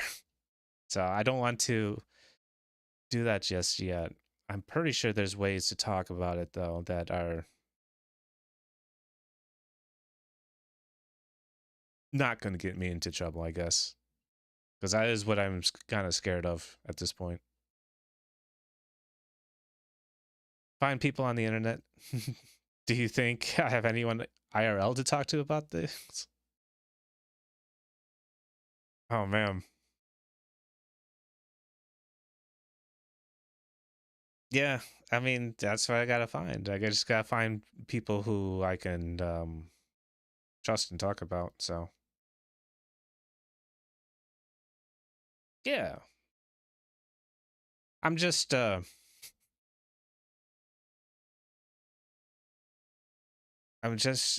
have to find the time for that. I have a lot of things that I've been trying to get done, and right now I'm just barely maintaining my current schedule, and I'm trying to get to a point where I can add more time. So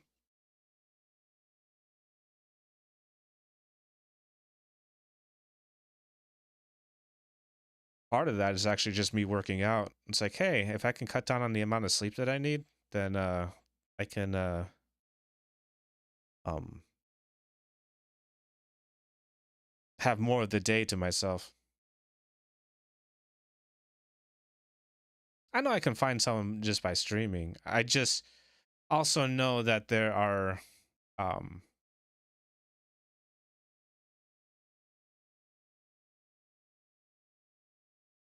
mm,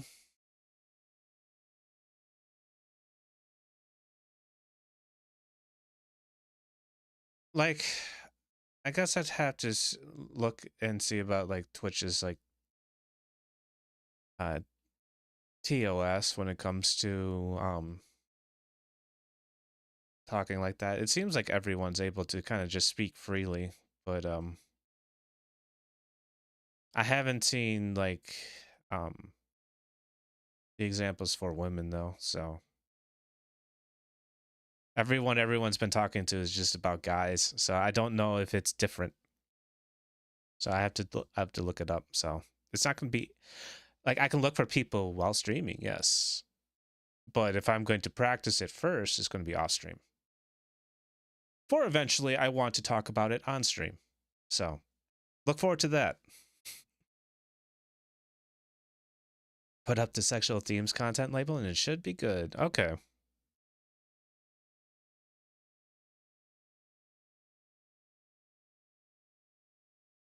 I mean, we do talk about that a lot. I wonder if it's something that Skojo and I should just have as our tag.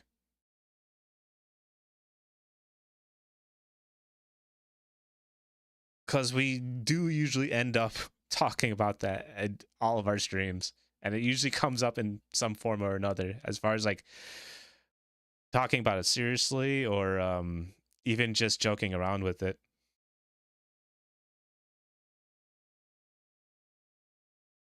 If you don't talk about doing illegal things to women, that is, yeah.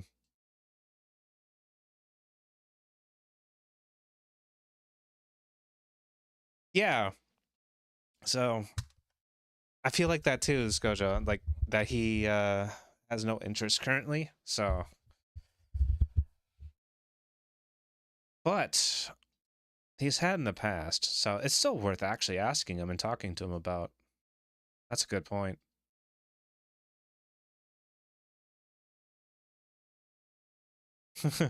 I should DM him.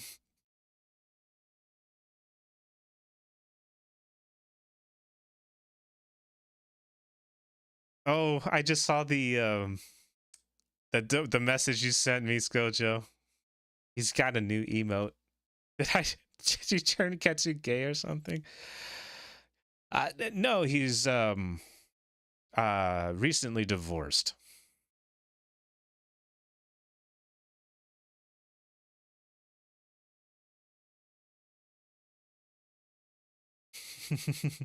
But he's got a sussy side.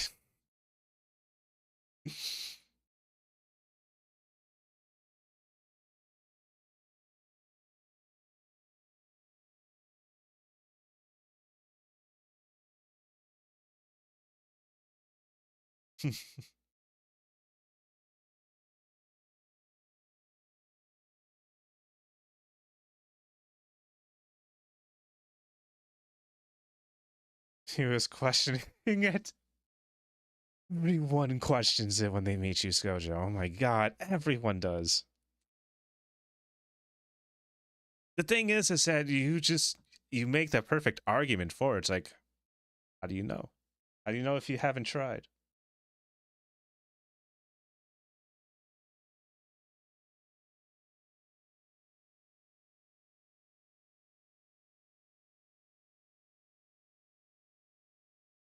I mean, who are you like looking? What type of person are you actually looking for, Scully? You're saying someone decent, so does that mean like a specific personality?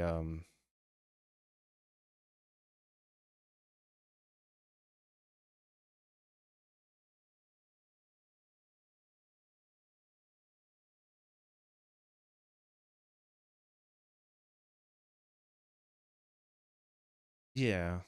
As far as, anyone who's trying to find a relationship, I do wish them the best of luck.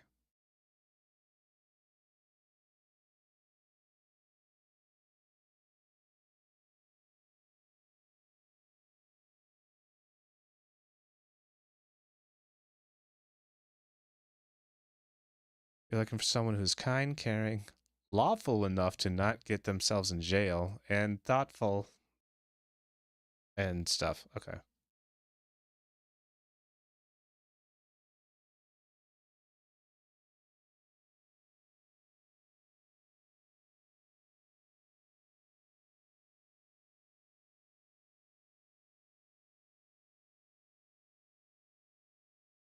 Someone who can admit when they're wrong but work it out.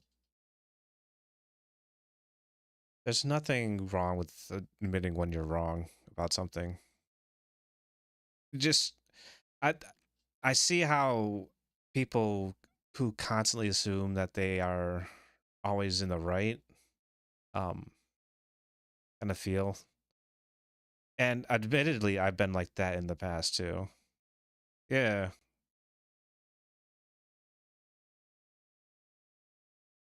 The thing is that when you can admit that you're wrong is when you learn how to grow as a person. It's like, I was wrong about this. I had the wrong idea. It opens your mind.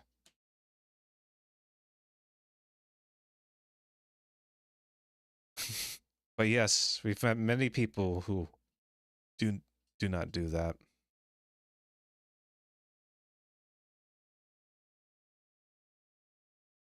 But in order to actually have an open mind, you need to consider every angle, even if like every like just you would consider everything, whether or not like someone tells you it's wrong or not. So thanks, cheesecake.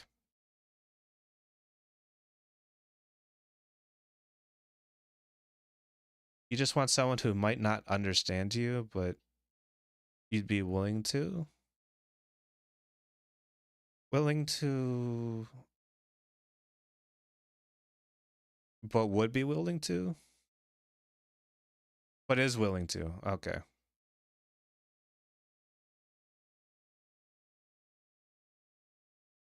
It's someone who desires to want to get you to know, get to know you better is pretty much what it is. Yeah. It's like just I want to know more. I want to do yeah, and ask questions. I get it.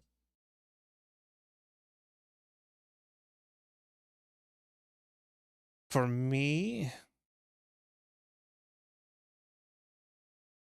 the type of person that I want to have is someone that, I can, someone who pretty much wants me as much as I want them, just to be able to hold, um, caress. Like, my first love language is touch, like physical touch. I do know that. It's like I really want to, hold the person I'm with, and feel comfort.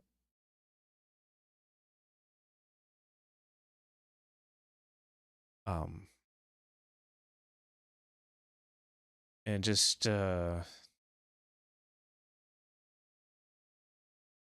pretty much just be by their side. And the second thing I'd want to do is spend quality time, which could be just anything as far as just enjoying each other's hobbies.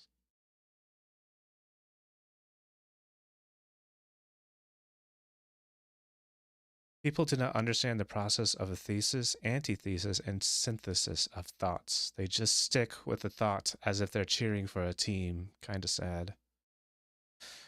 I do see that a lot. I do see that a lot in the world, and it's why I'm been keeping an apolitical stance, actually, because I see it in both sides, and it's just like, okay, you know what? I'm gonna just stand back and not listen and just completely form my own thoughts and opinions on the matter. Taking in everything though, like that everyone is saying, but also verifying. Sometimes verifying the truth can be really hard though.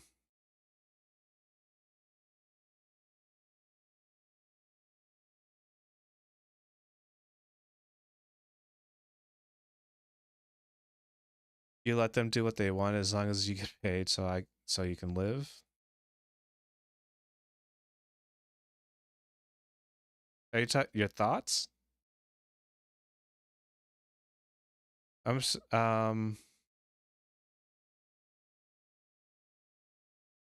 is it something that I said? No, politics. Oh, as long as you like, yeah, things don't change for you. Yeah, it's. I mean, it's fine. Also about touch.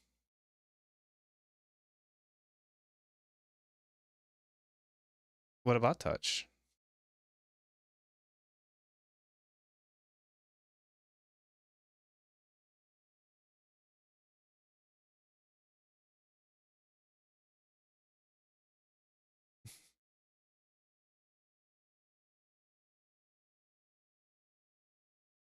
I love hugs too.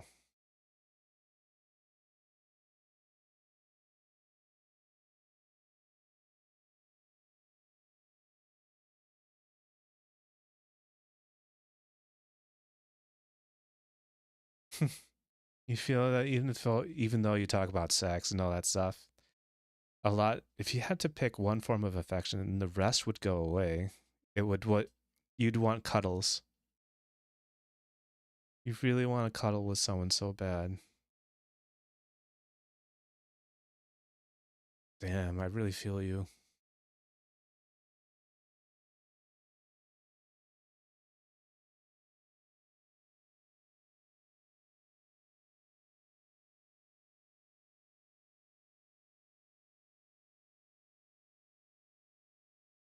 Get a body pillow.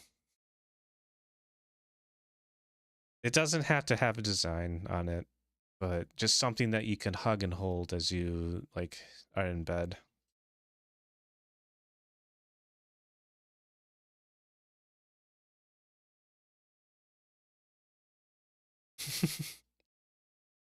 What? I have a body pillow. And that's pretty much what I use it as. Something that like I can just wrap my arms around. It helps.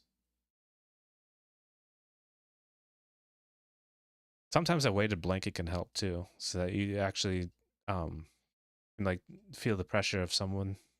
But I tried it for a bit.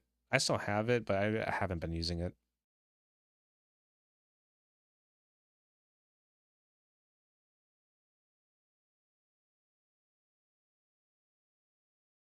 But yeah, um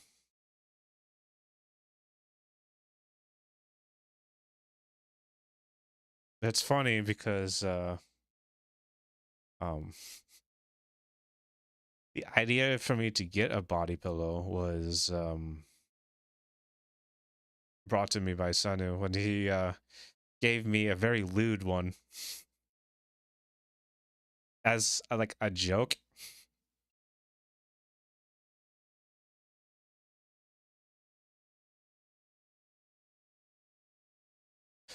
And of course, if you remember what we were talking about on the day, yeah, it was on the body pillow itself was someone with um enormous assets of everything. A futanari. But after that, I got my own body pillow. Something that was much I got the biggest body pillow I could. Something that like I could really just like hug and hold because I'm a pretty big dude.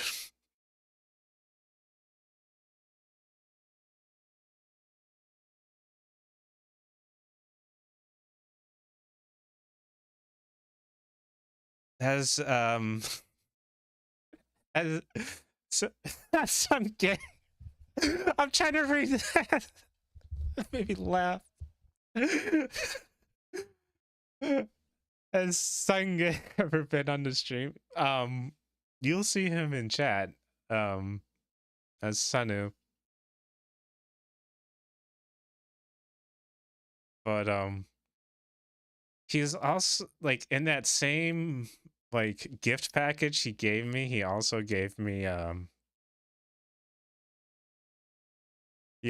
butt plug.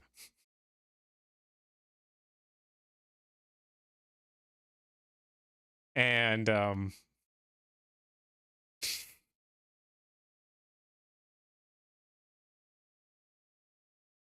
I was curious.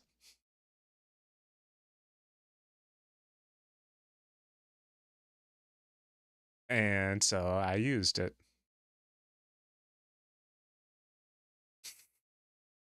It was a proper butt plug, but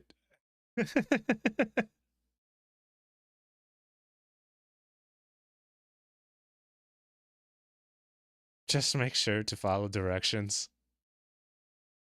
I don't think it came with instructions. Either that or he removed them.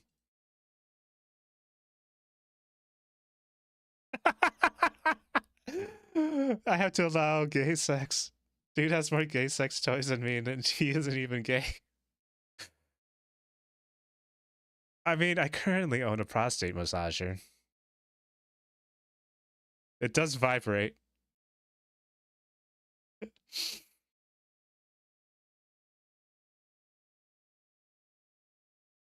Don't need the nurses to have having to reach an area. I mean, there's a reason why they always come with a very flared base. So it can't reach that far.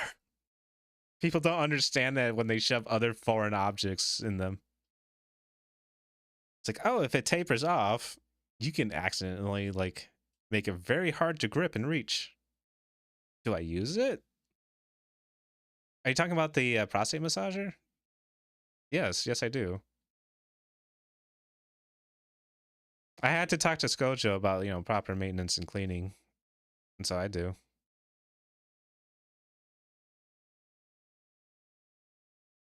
He's purple on my stream.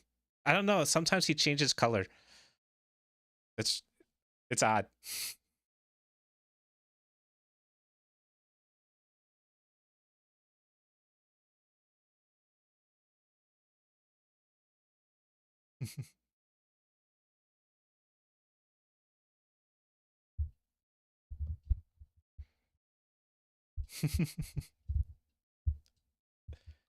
You like purple tea?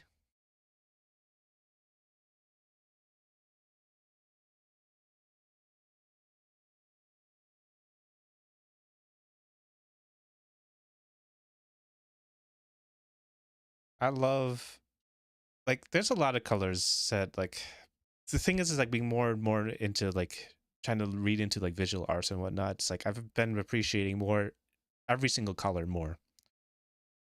Yeah. Because you do have to look really deep into it, but there's tons of different shading and different colors that involved. You like purple. It's not one of your favorite colors, but it's a good color. You like green a lot though. Green's my favorite color. But like green approaching like blue, but or like sage green, something like with that deep green color. I do enjoy that as well.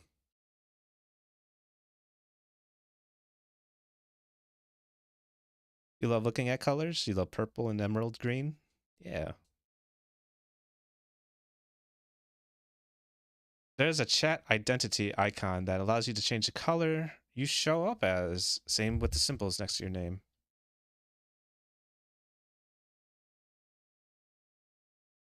Oh.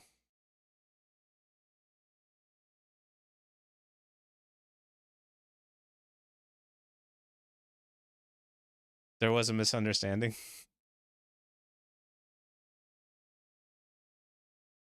Oh, you weren't talking about the chat color.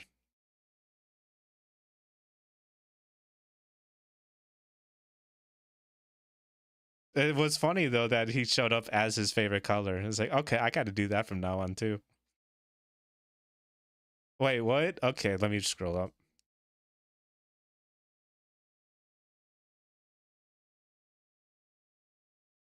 You asked Gojo, did you change your color?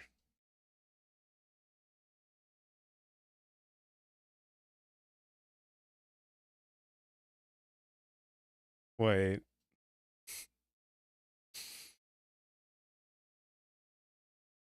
Now I'm really confused. What's going on?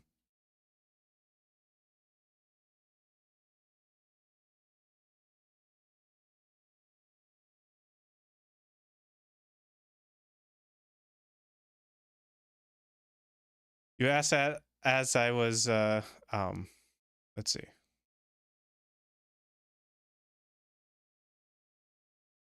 You said Skojo, did you change your color?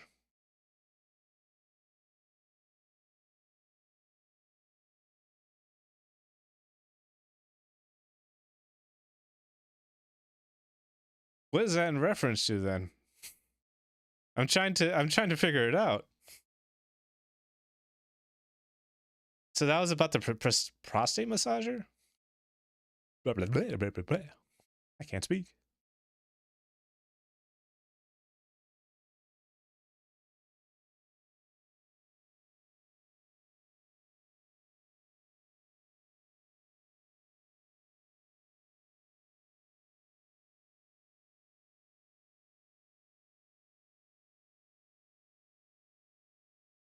I'm just confused. Anyway. Oh, that would be interesting. No, it doesn't.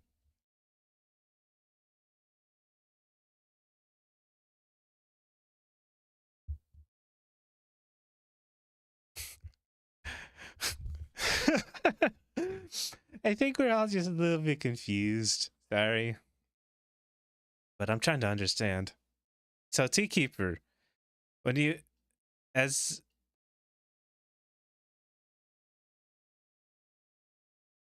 so, you said, lol, I wasn't talking about the chat color.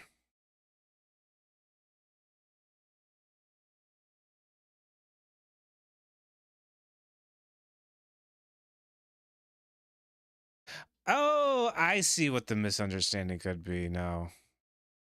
So you said, man, I'm jealous. I like purple, not one of my favorite colors, but good color. I like green a lot, though. And then the response after that was, there's a chat identity icon to allow you to change the color you show up as. But I think at the time we were talking about that,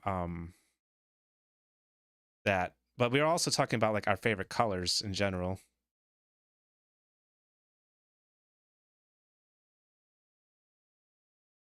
Yeah.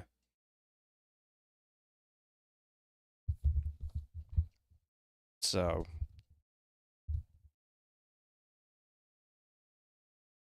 I think that um I think that was it. Either that or I just completely lost the thread again.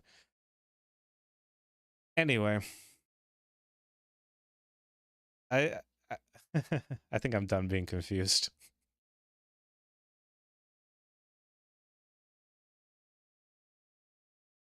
So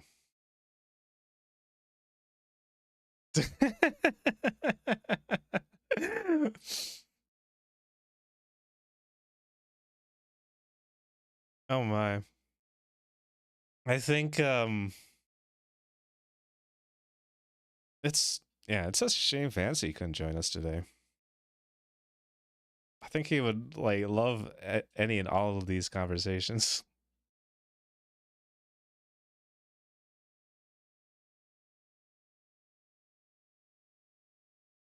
Fancy is slacking. I think he's okay. Maybe he had to focus more on his workout because he said that he was going to put me on as like background noise to that or something like that. So I think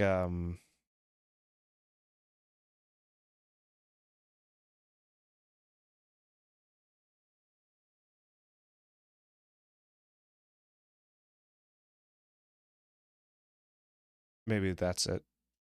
I don't know.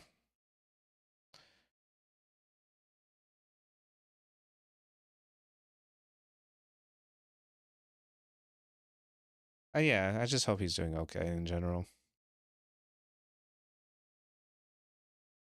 But thank you all for joining my stream today. It's fun talking to you guys.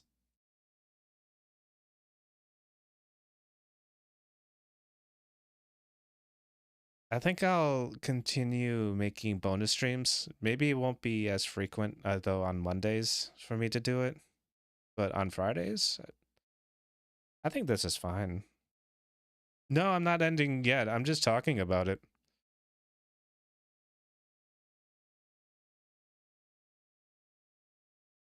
I'd like to see if I can just go a little bit further.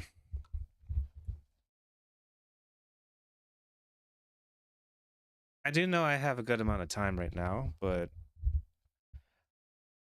I'm just thanking you all for, hopping on and watching my stream. Because I really do appreciate it. Because I'm pretty sure at this point, if I were to end, I would be hitting affiliate. But I'm going to keep this going. It's kind of like just a victory lap celebration type thing. 12-hour stream, let's go. Oh no. Sorry. I got things I got to do today. If I go for 12 hours, I'm not going to have time. And it'll be very inconvenient for people. Like cleaning the floor. I got to vacuum it first. I don't think Dexter wants me to do that while he's trying to sleep.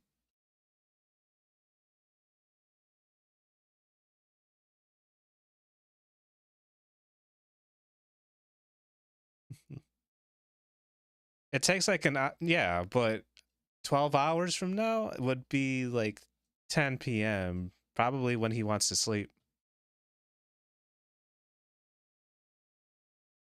So I don't want I don't want to do it when he's asleep because I don't want to like accidentally wake him up.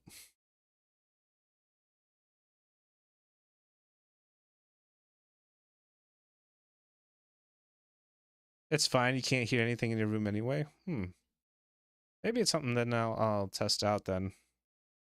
It might be a good time for me to actually clean things would be at night then.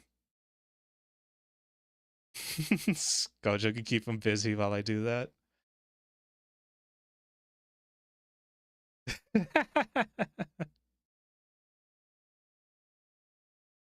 Skoji, you have a job to do.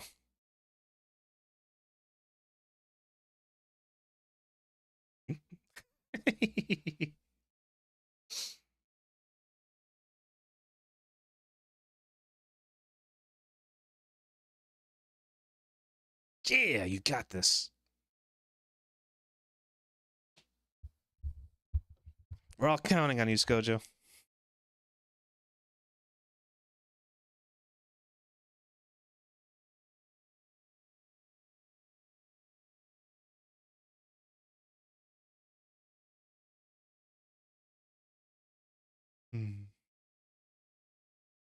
So 12-hour stream. Let's go.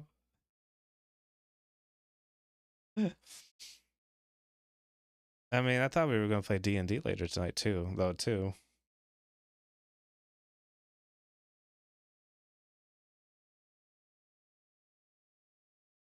Or are you going to distract him for the entire day? Oh, we're not playing today? Okay. Too much stuff to do?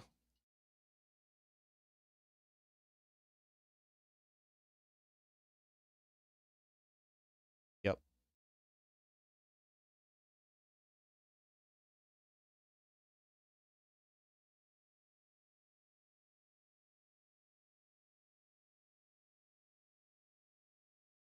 I see.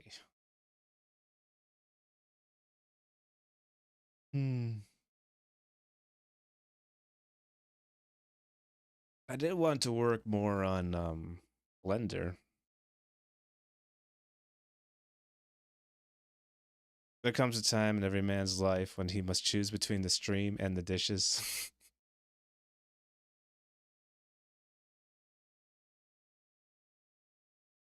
I gotta clean the house. Oh, I gotta stream. Oh. He does do the dishes.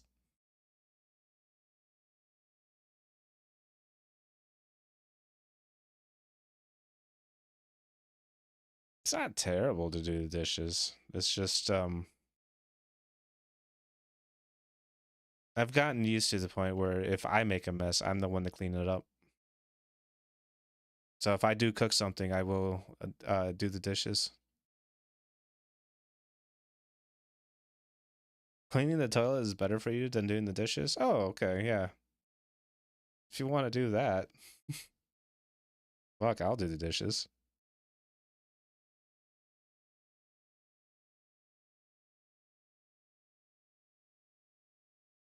Dishes are easy, man. I love doing them. But I have to think about actually doing them.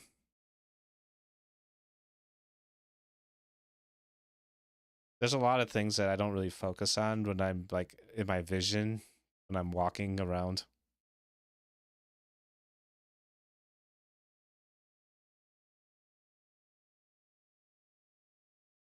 Hence why I'm trying to get faster at thinking. And perceive the world more around me. Dishes are okay as long as people don't put them in through water without rinsing them. Yeah.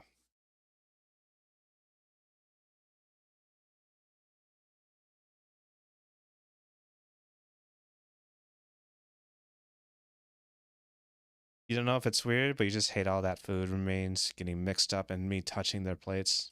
It's very weird.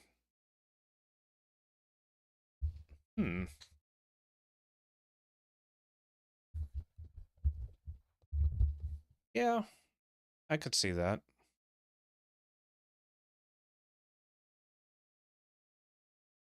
You do have gloves, though, that you could probably get to help you with that. Dishwashing gloves. And yeah. Soaps and sponges help. Dawn dish soap. You need only so little of it.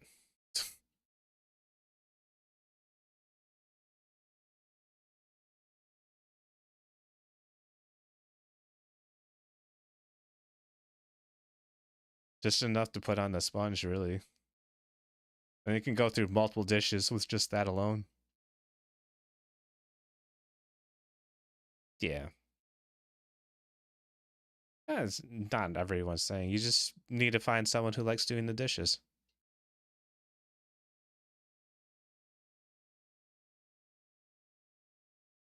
Finding a partner that complements you, I think, is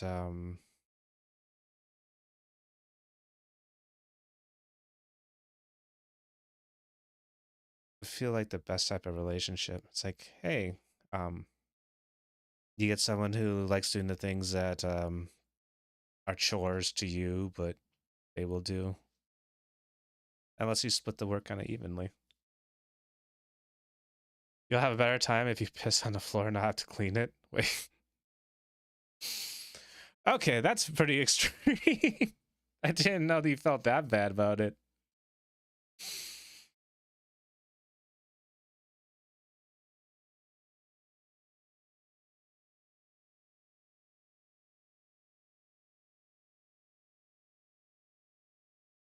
It's like, I'd rather be disrespected in this manner and you piss on my floor than for me having to clean up whatever dirty dish you made.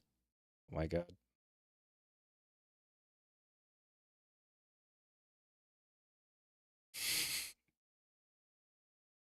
There are machines. There are machines that help. Dishwashing machines.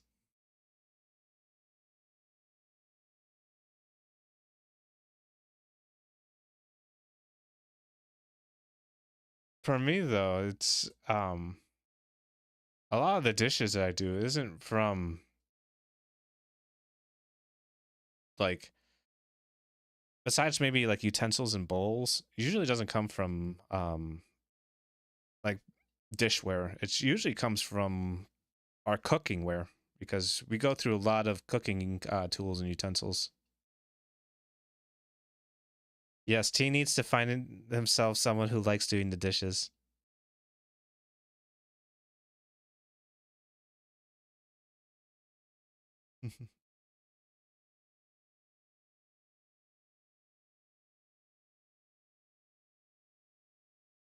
Actually, yeah, T, do you cook?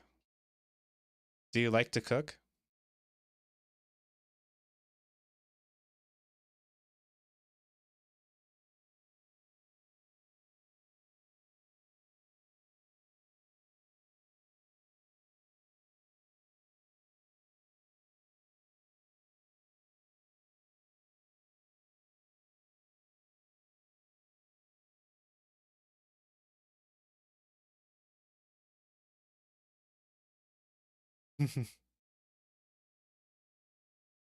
You like to cook, but you tend to limit yourself so that you don't have to do cleanup. Oh, okay.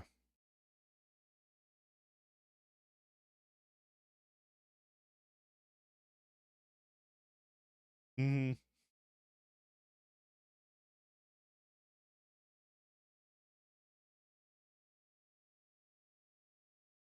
If you ask me to do the dishes, though, I will do them.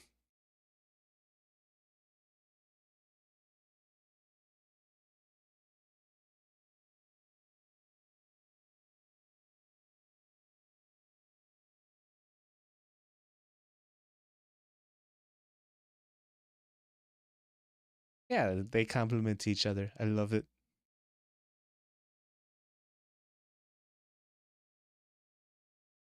I think it's also because you're doing it for someone that you love too, as well as makes it that much that much more better, actually.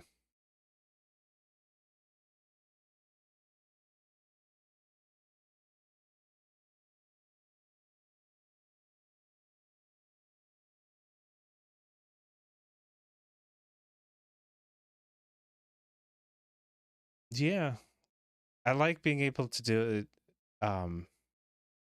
like maybe in tandem too, or if it's like something that I can specialize in, and something that I have to do in a regular schedule too. I'm fine with that.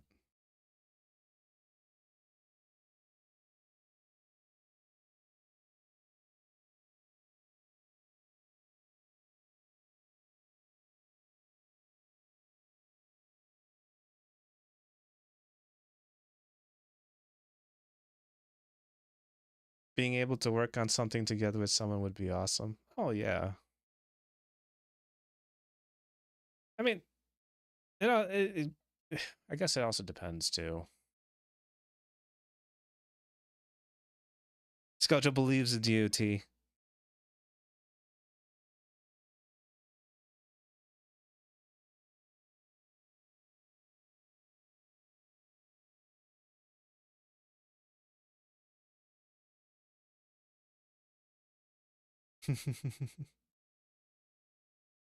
Oh no, wait, Scojo was replying to Scully. I think Scojo's "I believe in you" or "T, you will find your prince." Yeah, I think those are meant to be two different statements.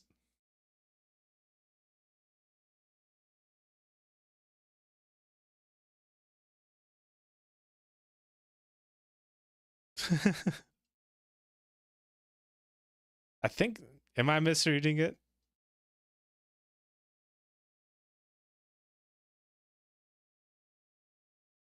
That might be.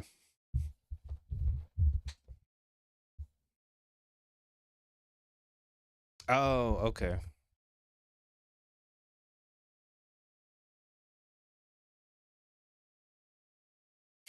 Also, what's up?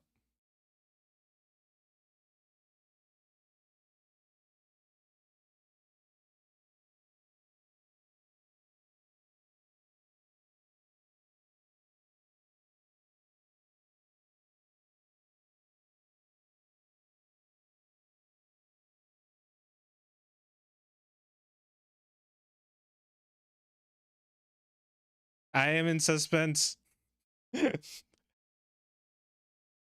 I was holding my breath. I was just like, when's he gonna say?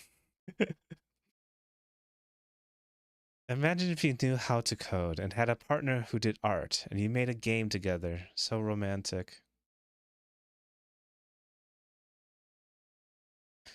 I mean, Dexter knows how to code. Scojo knows how to do art. Do you want to make a game together?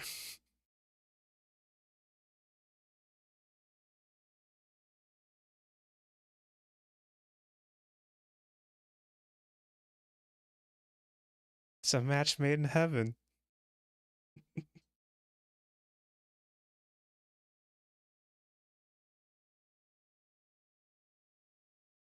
At least according to T. It is a possibility.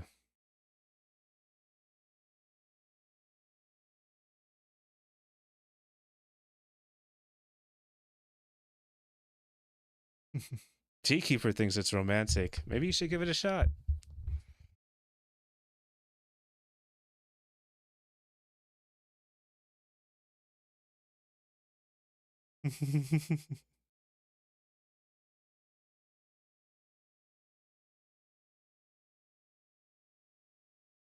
That's a funny idea. I'd like to. Well, the thing is that I do think it would be really cute to see too. I mean, I'd be cheering you on if you guys went ahead and did it.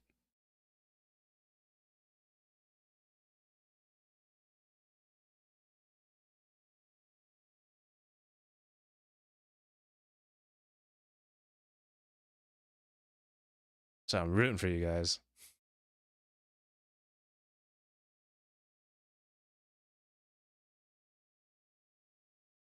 You've always wanted to make a game? Um,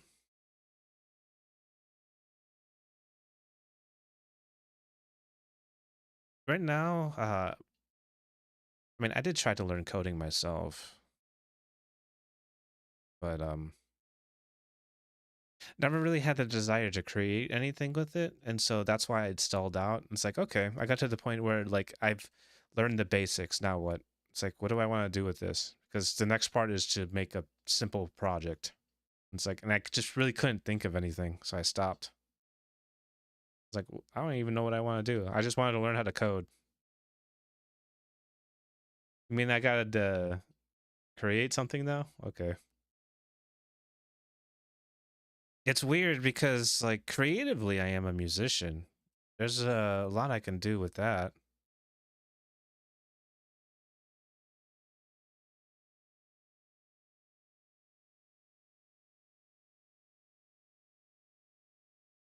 Decisions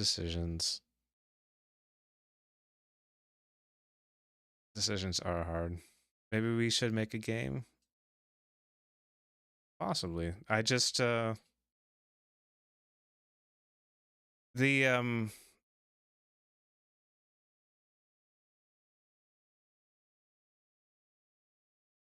I'm not exactly sure what type of game that I'd want to produce. Music is heaven.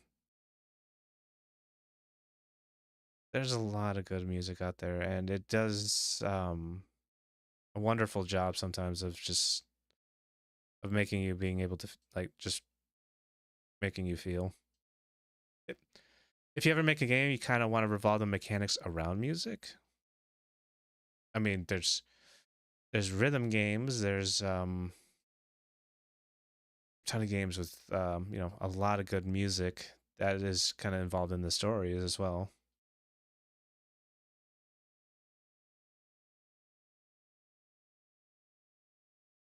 Like Cryptid and Necro Dancer, Osu, um, Beat Saber.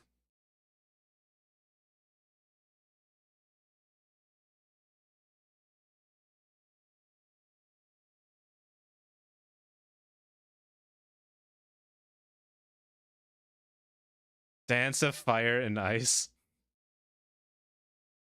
Wait, that's a game? I've never actually heard that. It's Gojo. If I was going to make a game, I would use my model's lore, probably an RPG. Yeah.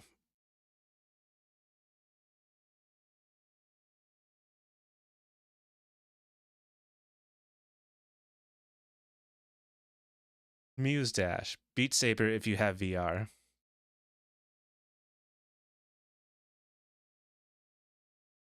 An RPG, either bosses revolving around pieces you make. Oh. Like bosses that have their own themes and motifs.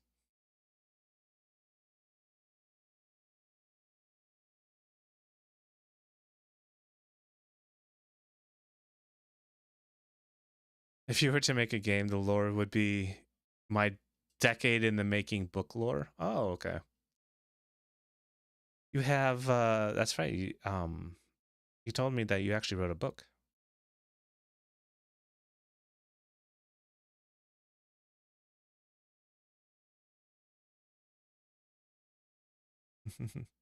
RPG bosses revolving around the pieces you make. I remember there being an RPG actually like that. If I'm trying to remember exactly what it was.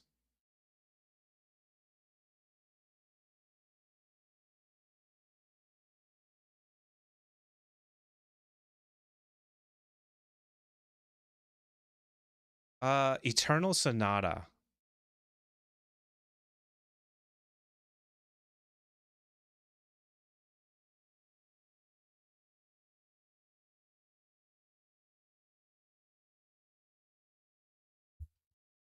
Interesting.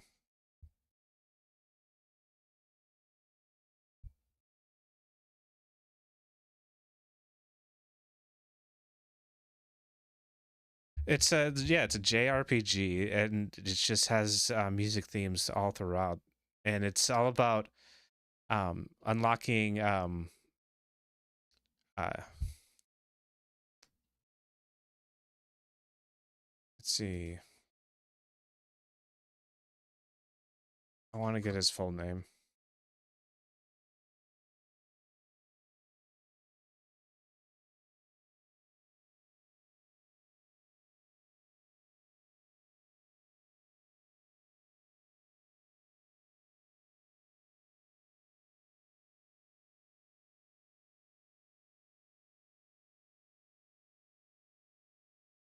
Is it this one?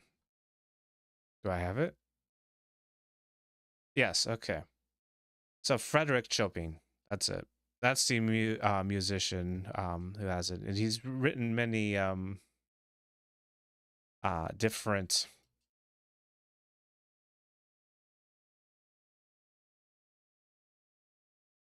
compositions that people absolutely love and adore. And it's played into the piano world quite nicely. I've never actually played it myself. I just know that it exists. It looks like a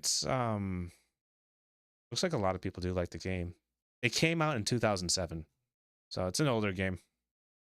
Might be on Steam though. Well, check it out. Eternal Sonata. The fighting mechanics, I think, is just I think it's so like either action JRPG or maybe it is turn-based.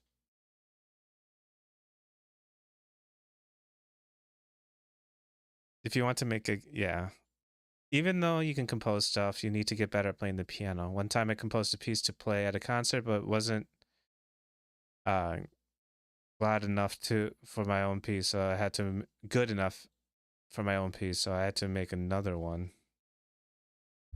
Oh, you wrote a piece of music that was too hard for you to play? Oh shoot.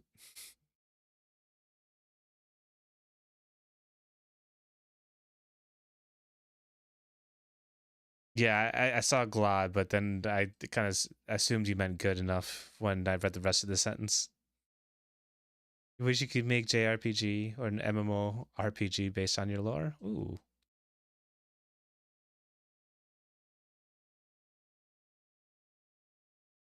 that would be fun.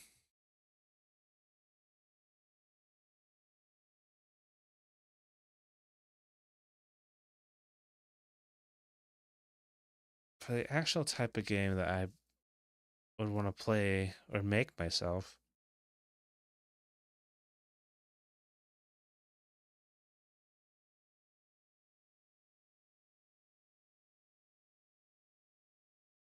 this is the question I got stuck on. I like a lot of games. As far as the ones that I really want to do, though, I think I require just more thought.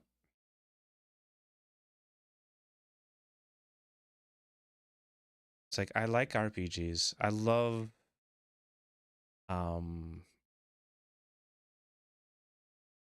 interwoven mechanics. I do like games that could put you in a state of flow.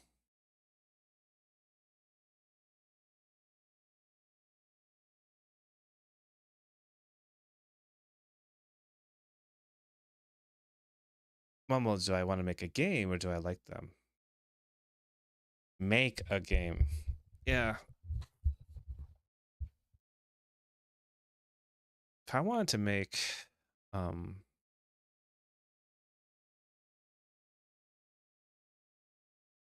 I think I just like playing them, to be honest. But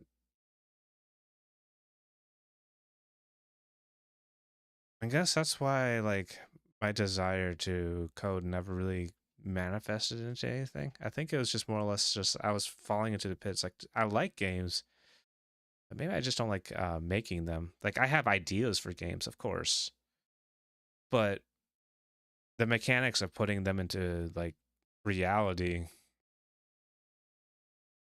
I think, is the part that I don't really think too hard on.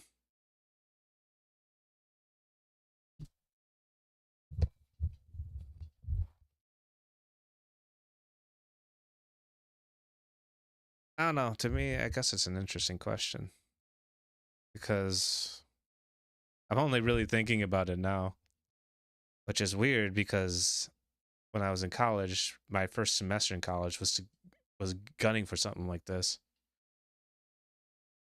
And then I think I just got obscenely bored. It's like, okay, I can't do this.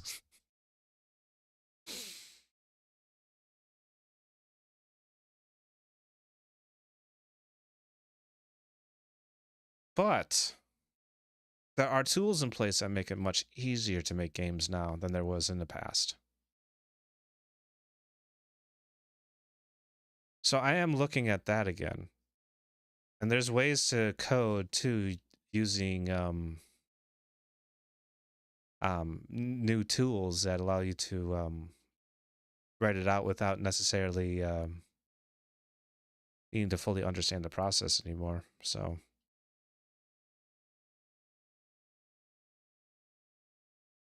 in something like that, it might actually be something worth looking into again for me in the future. You know, decent pixel art? Am I talking about AI? Yes, I am talking about AI.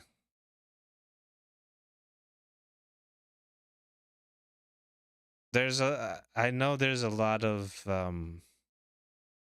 people in the coding world that are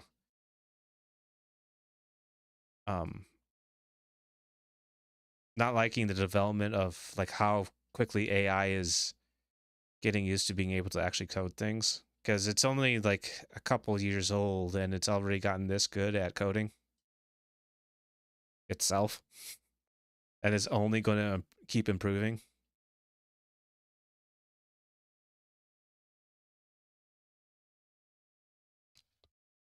So that doesn't mean to say that there will never be like coders will become useless though.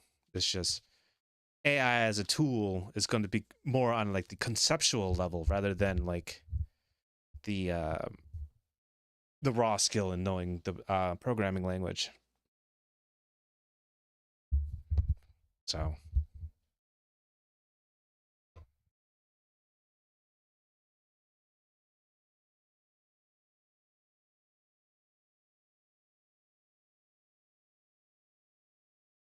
AI is interesting. Deep question time. Will AI ever become considered alive? The moment it becomes recognized as its own citizen?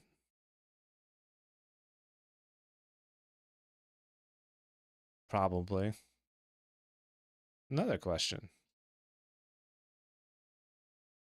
I'll keep answering the previous question. What is alive?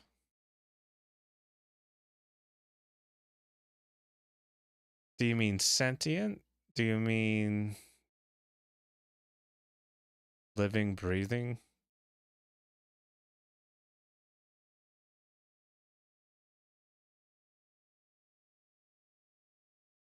When it has rights.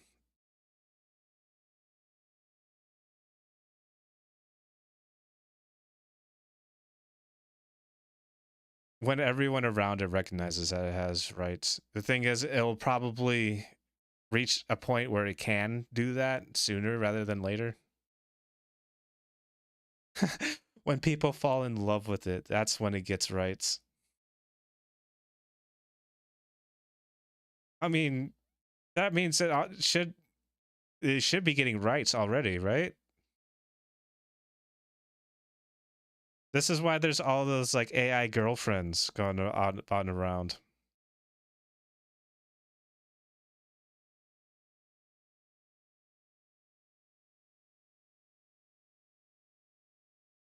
Like at this point, I'm pretty sure there's people out there who do love their AI girlfriend already.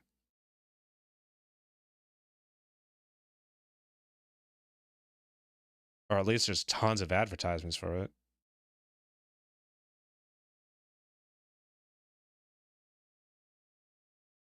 Did you guys all know about that the new Grok AI girlfriend?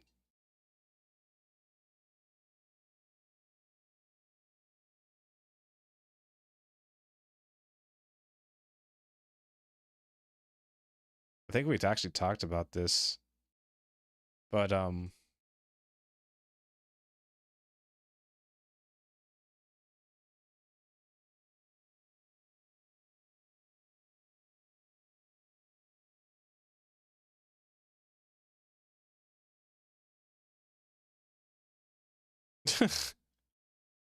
just looking at the different ways people are spinning this. I just want to make it to the day when I can get transferred into a matching body. So total body transformation, or just having a brand new body.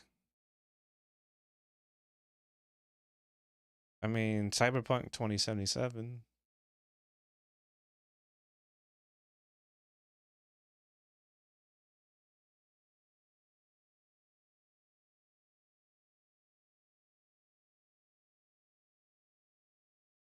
Transferred into a machine body. Okay. Cheesecake says it sounds dangerous. I mean, there's a lot of science fiction out there right now that has it between, like, it can be completely benign to very, very dangerous or even torturous. So it really just does depend. Uh, what Ghost in the Shell does a really good job at um tapping into these types of story beats, or like getting transferred into a machine. What is the soul of a machine? Cheesecake playing around out of nowhere. Windows 24 update shuts you down for 5 minutes for the new update. It's like, it still plays the Windows noise of shutting down. Just everyone around you.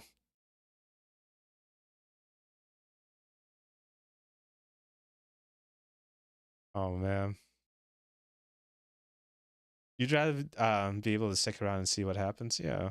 I mean, if there's ever a point where medical science can actually just completely reshape and remake a person in a genuine fashion rather than just um, like surgery and implants, but actually like make it to a point where they can just kind of grow you a new person pretty much.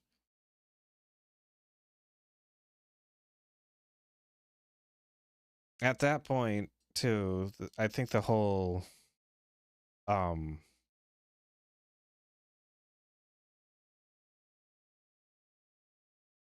debate about like um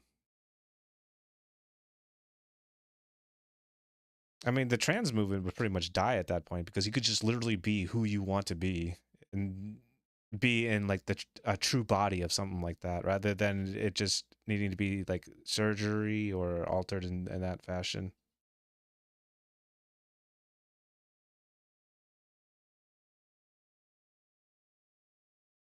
You would think that at that point they would get ultimately what they want.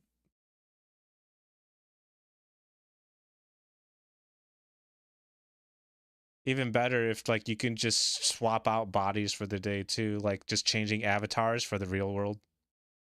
It's what kind of cosplay is doing in a way.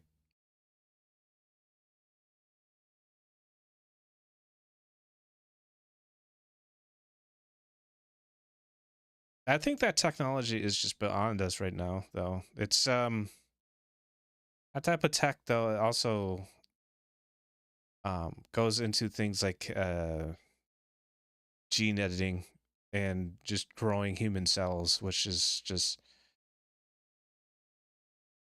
could be another point of contention. So it really depends on like what is the type of technology that gets us to that point. But I don't think we have the technology exactly for that yet. Well, at least I haven't really seen it out in the world. I know there's some very convincing plastic surgeons out there, though. But I don't know if the body still would actually like. It's like going to male to female, but you have everything that is for being a female, as such as periods, being able to give birth. Like your body has no traces of um, what you were before. I guess if you wanted to be able to gender morph, things like that for the medical science. It's right now. I don't think it's possible.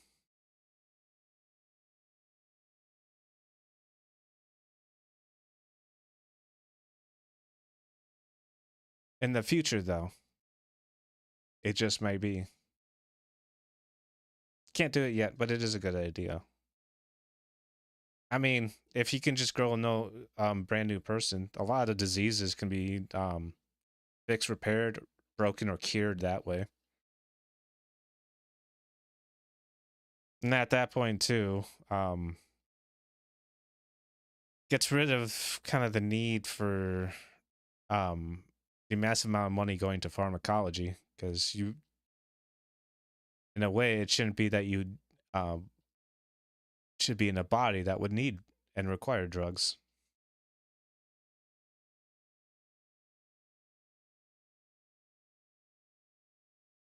But yeah, like every time I look at healing magic in anime, I feel like that it is in kind of some form or another something closer to that. It could just be that like it just speeds up your own healing process, but it could also just be completely reconstruction of like who you are, or like of the flesh that like was injured or just needs to be replaced. But you can take it to another extreme, as in like, oh, you can actually add parts or like alter parts of yourself or something like that. I was always curious as to if like in anime or games, like being a healer would also allow you to do something like that. So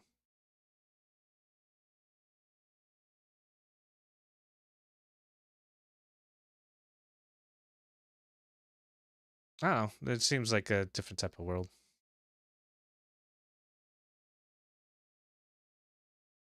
Hmm. Thanks for joining me, everyone. I think I am going to end the stream pretty soon, though. So, anyways, you guys want to be immortal? Mad scientist healer. I don't know. It depends. There's if you get to the point where life is too tired, or like too tiring, or just like nothing is new or interesting anymore, you get to that point. I don't know what that necessarily feels like. No 12-hour stream. I've been streaming for a lot for the past couple days. I don't think I can make a 12-hour stream. Not today, at least. How about this? Since I am hitting affiliate based off of this stream, I can probably make a stream for like an like affiliate party and actually plan out for 12 hours. Do you want that instead? If I plan a day, kind of like an affiliate party for something like that.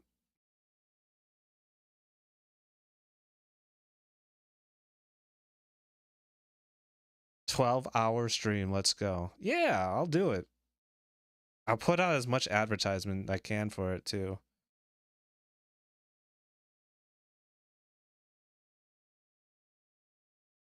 That would be cool. Yeah. All right. So I'm gonna schedule a day for this. I have to actually plan it out though. 12 hours is a long time. So that is on my to-do list for today.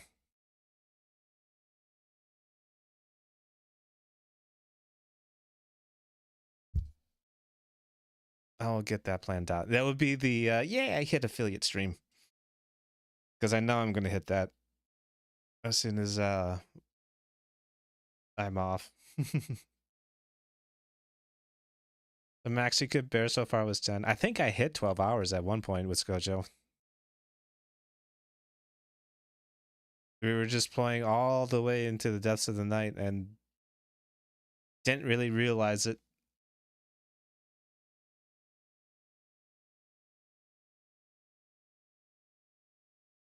It's like, wow, we were on for that long. I think it was like one of our yeah, with friends is better.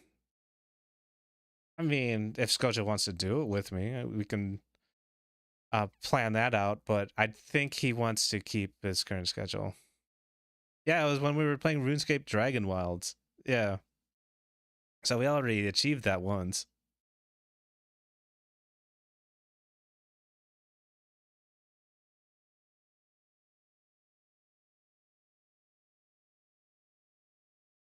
So I know Skojo, you still want to like maintain like your sleep schedule, unless you think you'd want to do a 12-hour stream with me. You just need a new game and we can play for 24 hours. I mean, isn't there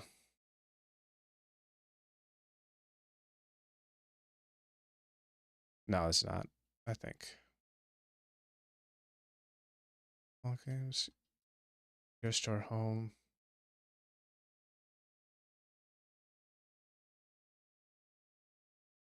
Oh, was the summer sale already done? I never actually really saw anything I wanted.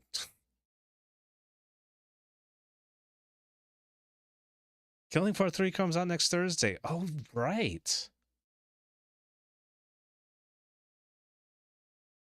You might just end up with a 12-hour stream just because of that alone. Well, that's going to be fun. But if you want like a planned day for it, yeah, I can definitely do that.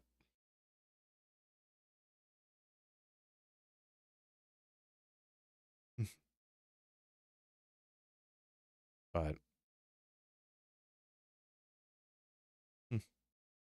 thank you everyone for joining my stream today. I really do appreciate that everyone here showed up. Thank you, Cheesecake. Thank you, Dex. Thank you, T. Thank you, Scully. Thank you, Skojo. Play Cyberpunk. I could, and I could try the Corpo, because that's something that I haven't tried. Thank you, Scully. Thank you, T. I hope you guys have a wonderful day today. And I do appreciate each and every one of you. Yeah, 12 hours playing Cyberpunk. I just have to make sure that I don't show nudity. Then it should be good. You sent me a DM. Thank you. I see it.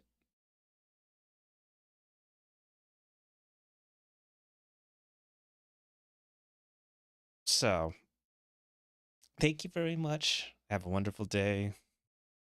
And I will see you next week. Skojo streams tomorrow. He's going to do just chatting in the morning. So,